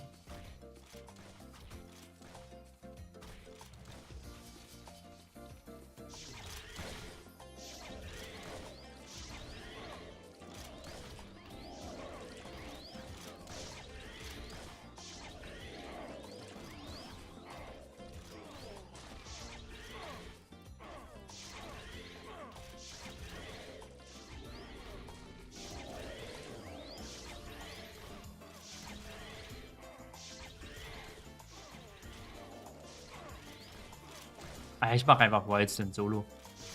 Gar kein Problem. Also sehe ich echt kein Problem. Level ist einfach 1-1 deutlich schneller, aber macht schon trotzdem Sinn, um den Ele oder Psy mitzuhalten. Ja, ist halt die Frage, wie wichtig ist mir mein Ringmaster, aber eigentlich ist mir mein Ringmaster schon wichtig. Gerade wenn ich halt Level Reach, sag ich mal, die 156er Belohnung, ich glaube, die, wenn ich 1-1 Level, werde ich die mit dem Ringmaster nicht abholen können. Wenn ich im AOE level, dann werde ich, glaube ich, das mit beiden schaffen, würde ich sagen. Wenn ich mich ranhalte. Und ich sag mal, das sind halt dann nochmal extra die Belohnung halt so, ne? Ist jetzt so Wild Guess. Ich würde erstmal halt behaupten, dass ich das halt nicht schaffe, wenn ich im 1-1 level. Außer ich würde halt auf Party auf Level stellen. Dann eventuell. Müsste man halt vielleicht auch nochmal machen. Party auf Level als dritte Stunde sozusagen. Was ich da bekomme. Vielleicht morgen. Testen wir morgen on Stream. Dann mache ich Party auf Level noch. Dann müsste ich vielleicht noch die RM-EXP tracken. Ah.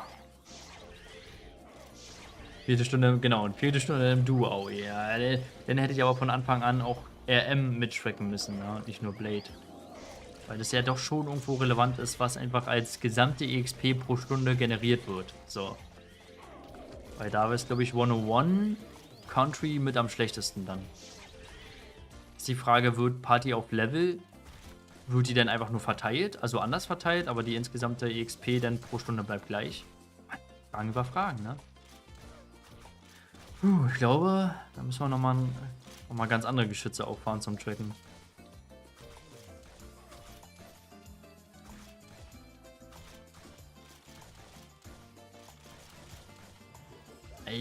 Duo-AOE wäre halt wieder die Sache, ne? Wäre dann wieder anders. So, wenn du Duo-AOE machen kannst, gut hier bei Meryl, dann ist es auch vielleicht wieder wesentlich besser. Das wäre auf jeden Fall eine Sache, die ich gerne noch testen wollen würde, Pick. Duo-AOE. Scheiße, wir müssen nochmal. Die rennen gleich weg. Ja, alles gut. Was denkst du, wäre sinnvoll für den RM als Equip, wenn man wie du AOE leveln würdest? Naja, am besten wie mein Ringmaster, zum Beispiel das 120er Bloody Set oder halt sogar das 150er, wenn du daran kommst. Aber ansonsten das 120er ist gut. Also angefangen mit einem 75er Set. Dann, weiß nicht, vielleicht mit 105 kann man auf das Rimis gehen. Ein bisschen tanky, also außer du tankst halt wie ich hundertprozentig mit einem Ringmaster, mit einem Blade, dass der Tanker ist, dann kannst du das 105er skippen, dann brauchst du das ja nicht. Dann reicht das 75er Set und wenn du an das 120er Set rankommst, dann das 120er Set. Das Bloody Set. Und nach dem Bloody Set kommt dann das 150er Set.